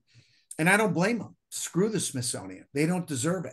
And by the way, that vote was passed unanimously. There were 12 members of the tribal council. And so the stone came back. Now, this is an interesting slide that I have in here that just shows how ridiculous and idiotic some of these academics can be. And this is Gerald Schroedel, who did an interview on August 3rd. And he accused proponents who are saying that this artifact is in fact an authentic artifact of being racist.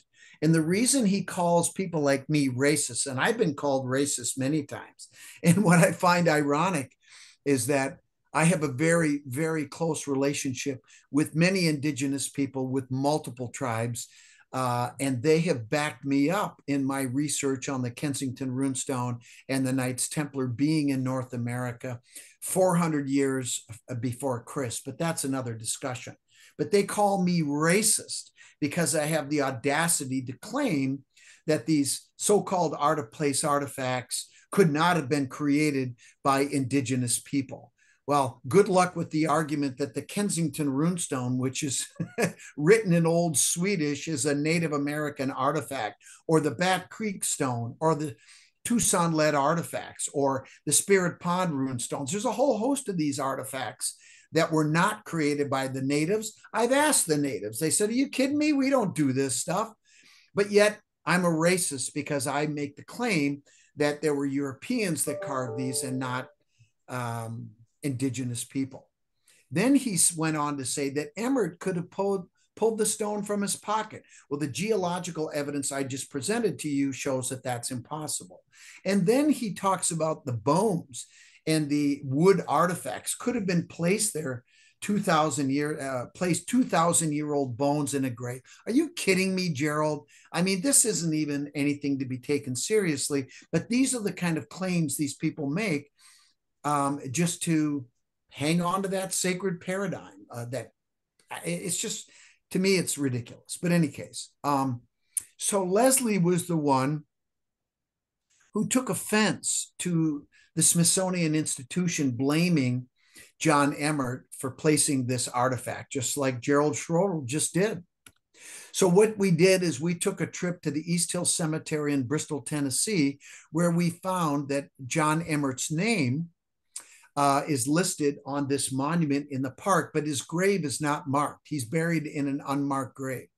And what we also learned was that John Emmert not only served in the Civil War for the Confederates, he also was a member of law enforcement. He was also a Freemason. And I can tell you that the Smithsonian's official position was that John Emmert is the one that created this fake. And they went on my blog site and they wrote something to that effect. I don't remember exactly what their wording was, but what I did was I shot back to the Smithsonian and I said, well, you know what, guys, you got a real problem here because this is your field agent who conducted this dig, and you are making the claim that he created and placed a fake artifact into this dig, which calls into question everything about the Back Creek dig, right? Right? For sure. Okay. Well, and actually anything that Emmert excavated, exactly. not just Back Creek. Did you know that he conducted over 200 digs? And according to Mangford, so now you're calling into question those 200 digs. For sure. This is the guy that you're riding your hat on, and all these reports are based on largely on digs that he conducted. You got to question those too. So then the Smithsonian Institution went back on my blog, deleted their previous post, and they took out the part about John Emmert, but they said the stone is still a fake. This is how fraudulent this BS is. And it's just astounding. Okay, let me finish real quick. So what happened then was Leslie went back to the Eastern Band of Cherokee, and they put up $10,000 to have that obelisk made out of a very rare and expensive green granite, and invited all of his known relatives, descendants that we could round up. And that's a picture of him in the foreground. And we had a dedication ceremony of a marked monument for John Emmert that has on its four sides a symbol that acknowledges his service in the Civil War, his service as a constable, and as a brother Mason with Shelby Lodge number 162 in Tennessee, and as the discoverer of the Bat Creek Stone. The reason this is important is because this is the guy that the Smithsonian Institution is throwing under the bus for creating this fake artifact. But I can tell you, to become a member of law enforcement, you need to be vetted. Your background is vetted. I can also tell you, as a Freemason, you are also very carefully vetted before you can become a brother Mason.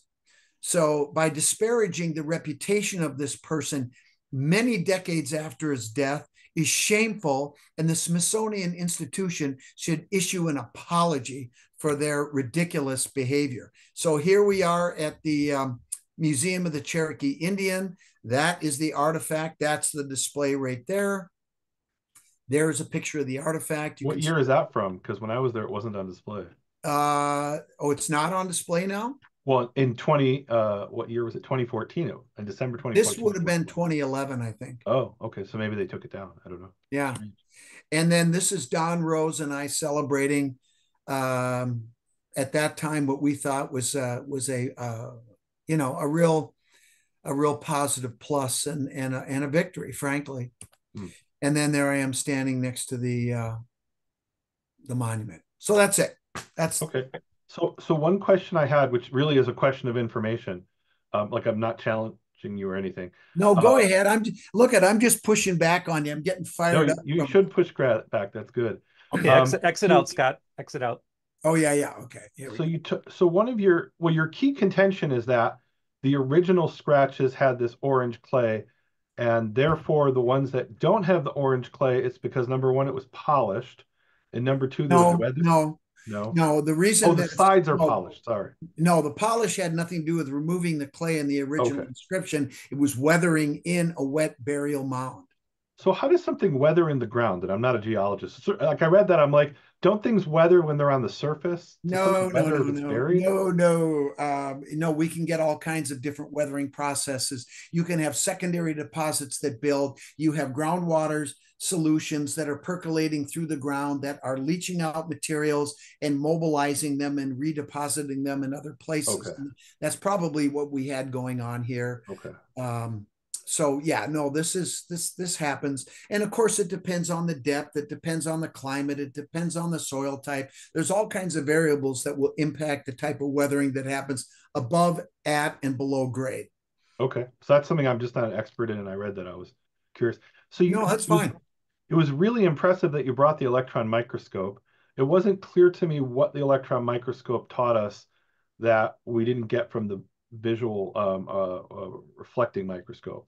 Well, we were able to get elemental analysis of whatever it was that was we put the probe on, so we could understand Oh, exactly what the chemical makeup of that particular clay was, of what the iron oxide rind was, I see. and so we understood the geochemistry of the artifact. That's how you determined, and you have okay, I see. That's in your report where you say it's like 50 something percent. So that's based on the electron microscope. But it didn't, so did the electron microscope add anything or clarify anything as far as the weathering or as far Yeah, as yeah. the evidence of the antiquity of the object? That's my Yeah. question. I mean, it helped us better understand, what the composition of that secondary material was that was produced during the scratch that was no longer present under the original inscription. So and when you looked at that one photo, there were some dark areas that actually was iron that was in the rock. So that whole premise that my statement that it was an ironstone concretion. I mean, as a geologist, I've looked at innumerable examples of this. I know what I'm looking at, but in this case, we had to do the confirmation, even though I knew exactly what I was looking for. And what I was looking at, I still have to do the work to confirm what its composition was, and it was what I thought it was. Okay, so the Okay. two scratches, the new scratches that were done, how much deeper are they deeper than the scratches of the inscription or more Nope, superficial? nope. They're consistent with with the original inscription. Let's just call the Paleo Hebrew or whatever you want to call it inscription. The original inscription. There were areas that were deeper, but it really won't matter because once you get through that rind, you hit that clay material, and you're going to get that same step fracturing build up. It's kind of like if you take your finger and you run it through wet sand and you get those little step fractures. That's analogous to what we see here, but it really doesn't matter how deep you go. Some areas of the original inscription were shallower than those scratches, some were deeper, but most of them were about the same depth. I know a lot of people are going to ask this question is why is it that Emmert would get the stone and recognize that it was polished, see that it was polished after it had been in the ground for all these centuries, but yet it didn't look obviously polished to you when it would have been in a more stable Right. environment? Well, when I first looked at it, I didn't think to comment on the polish. It was Emmert who brought it to my attention, so I'll give him credit. But then once I looked at it, it was obvious. Okay. Okay. I was singularly focused on the inscribed characters. I wasn't really looking at the other part of the stone. And, shame on me. I should have paid more attention initially. But after I read his field notes, I went polished and I went back and looked at it. And I said, I'll be damned. There it is.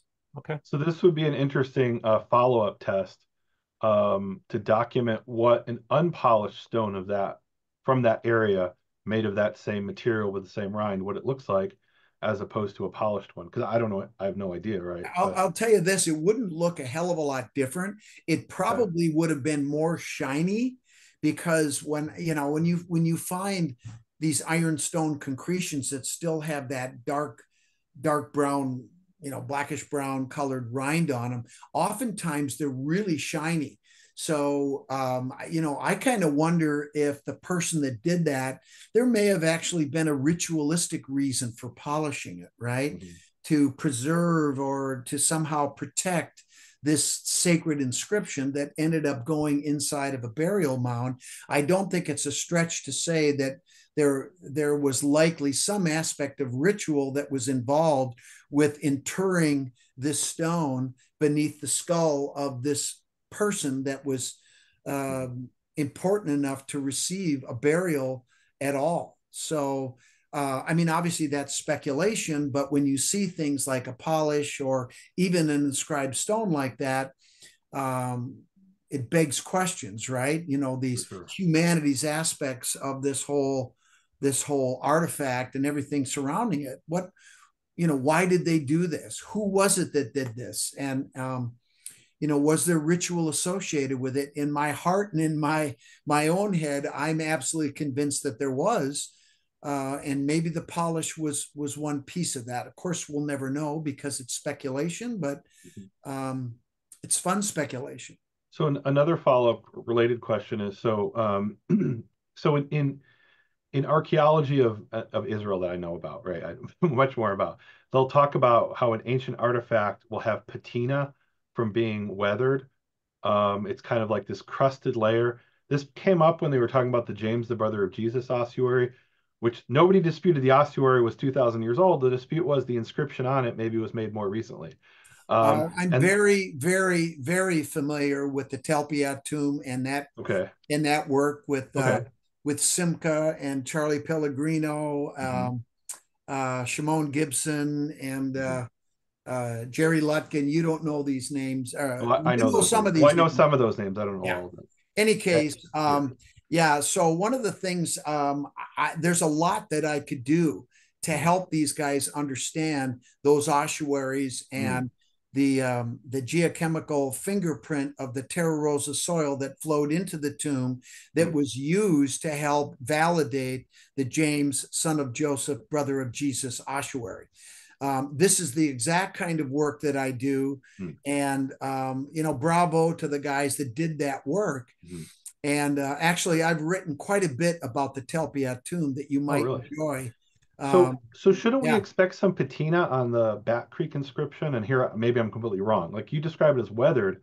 I would expect after all that time, there'd be some layer like a film, no? No. Again, it depends on a lot of factors, right? In some cases, things buried on the ground are going to develop secondary deposits, a patina, if you will. But in other cases, you're going to have the opposite, where it's actually going to take away material from the artifact. It's going to clean it out, if you will, or weather it in a way that's not going to leave secondary material that, like it did in the case of the Talpiot tomb. But you're talking about two completely different environmental situations. Sure. So it all depends. I mean, it depends. That's why, you know, you have to look at every artifact, every situation on a case-by-case basis, because they're not all the same. And in many cases, what appears to be similar geologically could be very different based on one or two little things. I mean, every situation is unique, and you have to take them on a case-by-case basis, start big, work small, and see what the data tells you. So here's an experiment I'm gonna suggest, not necessarily for you, but for your critics. Okay. This should be really easy to determine using this, and maybe I'm wrong. You'll tell me why I'm wrong. So if they were to go to that area and collect other stones like this, iron concretions, you called it, I think. Ironstone concretions. Ironstone concretions with a similar sort of rind, and then scratch them with various implements that could have been around in the 1880s. I already did it. Okay, so where are those results? Because I haven't seen that study. Well, I need to publish. So that's something you can publish in a peer-reviewed journal. Oh, for God's sakes! This is so basic stuff. It was already done. It was already done on the artifact. I mean, there it was. I mean, that's a one-to-one. That's the most. No, but on other. So your whole assumption, or the way I read it, the central contention that you're making is that there should be iron clay in the older, or should be. If it was modern, there would be iron clay, orange clay in it, excuse me. And the fact that there's no orange clay suggests that this was weathered over centuries in the ground. So do some tests, and maybe you've done these, but your opponents should do some tests and show he's wrong about this assumption or he's right about this assumption. How do we explain it, right? Or what's our excuse, right? They'll still come up with an excuse about why it's not ancient, but at least they'll have done that work, right? Because right now I don't know what the answer is. You may know the answer because you've done why it. do you think I went out in the field and went and visited the location that I already knew was underwater? People said, well, why did you go there when you knew you couldn't get to the actual site? I said, I didn't need to get to the actual site. I just had to get into the area to see if the geology was consistent. In other words, was that stone, that Bat Creek stone, that ironstone concretion that inscription was carved into, could that rock have come from the area? And the answer is yes. Now, does that so you've done tests where that? you've scratched a different stone and then looked under a microscope? Yeah, I did the same thing, but I mean, it was so obvious to me, it wasn't worth even. Well, it's obvious to you, but obviously not to others. So have you published those results somewhere, even on your website or anywhere? If not, please do, right? Present the data and let scholars give their excuse of why it's not valid, or maybe they'll accept it. It's all there on the Bat Creek stone. It's already done right there. And look, the only thing, I mean, I think I see what you're saying. You know, if I take another ironstone concretion, will it do the same thing as this rock? The answer is yes. But by testing another rock, really, to me, doesn't push the ball down the field at all. Because wasn't that a scientific control that we want to? Well, the control is the stone. It's right here. The control is right here. And that is the best control sample that you could possibly have. We have test scratches right here, and then we have the inscription. And, you know, maybe I pick another ironstone concretion and it behaves slightly differently, but I would always go back to the source material, which is that rock, right? Or you could pick multiple different stones, which maybe have different colors. I don't know. Understood. But that's a proposal. I don't know. It's no, I appreciate that. And I see where you're going. But to me, we have the tests are performed right there. The Smithsonian did it for us. And you could even make the argument that the Smithsonian, in their haste to try to prove this thing a hoax, went out of their way to test the scratches, which ended up being used by me to actually help prove the authenticity. Thanks, guys. Thank you. This was a really this was amazing. An amazing conversation. Yeah. I've got a million more questions I would love to ask you, but I want to be respectful of your time. Folks, I got to get going here pretty soon, but listen, this is fun, guys. And I just want to say one thing. I love the pushback and I love the banter. I think this is healthy. And I really appreciate that, you know, that we can have this and kind of get after each other a little bit, but it's all done in the spirit of respect and trying to get to the truth. And I love it. So I'm happy to do this anytime. Yeah, I appreciate you dialoguing with us and giving us more information. That I definitely got more information than what I read in the written report. So that's really valuable. So I'm highlighting here real quick the episode, if you want to watch it on YouTube, about the Bat Creek Stone on America Unearthed. I also want to point out to people that Scott has a blog that I want you to direct you to. We'll have links in the description to both of these as well. And I want to thank you so much, Scott, for coming on. I always end at, you know, all the voices of the restoration will be heard here on Mormon Book Reviews. And Nehemia, how do you close your program? Well, I mean, I think in this particular case, I just thank you for being so willing to tolerate my many questions and bringing up your critics, some of who weren't generous. They weren't parsimonious, or they were parsimonious in their because you should be given credit for finding the original notes. You should be given credit for doing the tests you did. Whether they agree with your conclusions or not, okay, fair enough. You don't have to agree with his conclusions, but he's done some tests and found some information, some sources you didn't have, and he's pushed the story forward. I think that's really valuable. And let's acknowledge there what we can acknowledge, even if you don't agree with him. And thank you for being willing to discuss that with us. Hey, thank you. You know, I guess, you know, the people that are critical, you know, they expect people to respect, you know, their expertise, their knowledge, their findings and their conclusions. And I just, I find it disappointing that they can't respect the fact that I'm recognized as an expert in my field. I've published a lot of my material. I follow proper scientific method. And frankly, I don't have a horse in the race. I don't reach these conclusions because I want them to be real. There's plenty of other artifacts out there that would support, the narrative that I would like to see brought forth as truth. And unfortunately, some of these things I would love to have been authentic. I was the one that said, hey, they're not. They're fake or they're modern. And these weren't made by somebody in the historical past. So I call it as I see it. And there are some times when I don't have enough data and I'm not afraid to say, I don't know. If that's the appropriate response, I'll say it. But if I say that I think something is real, I believe I have the evidence to support it. And I appreciate anybody that wants to push back.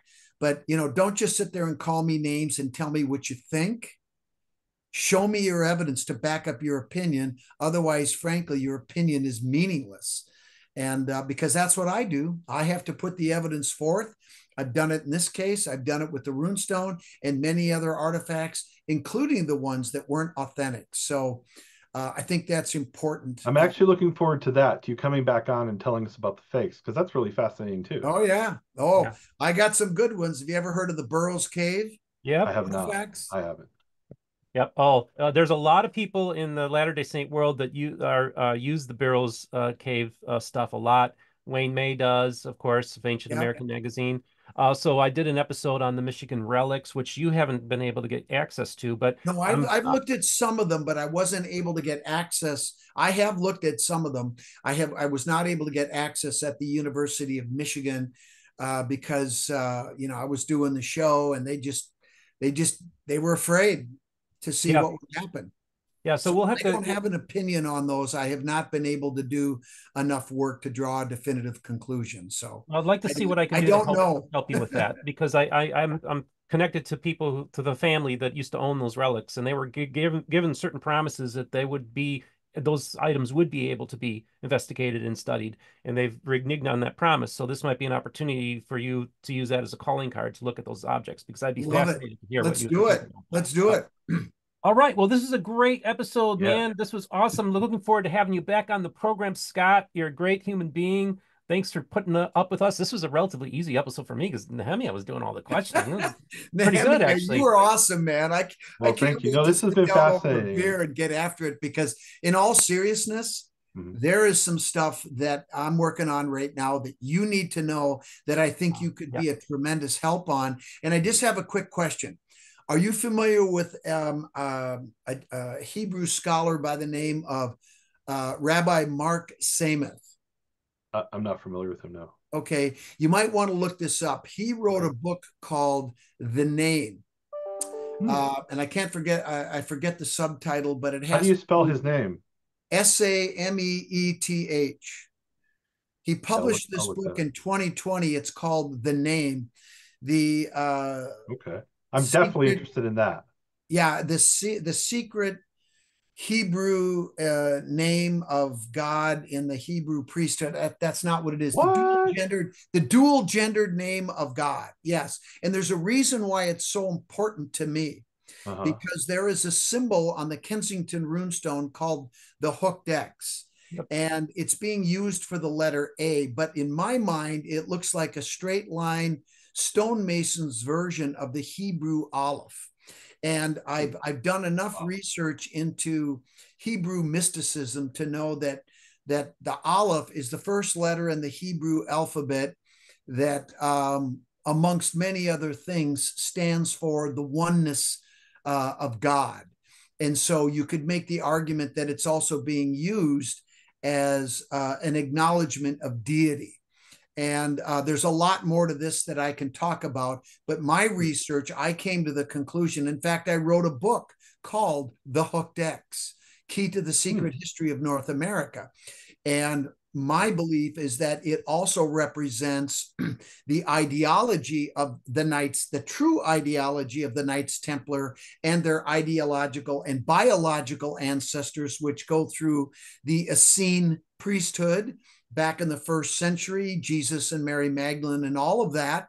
And it represents their true ideology in the belief of a single deity that has male and female aspects that are equal. And it's interesting, Dr. Mark Samath, Rabbi Mark Samath, came to the conclusion that the ancient Hebrew word of Yahweh actually is two words, and you split it in half and you pronounce them inside out, and the English translation of that is Hui, and it represents an equal male and female aspect of the Godhead. And this was supposedly the ancient secret of the Hebrew priesthood.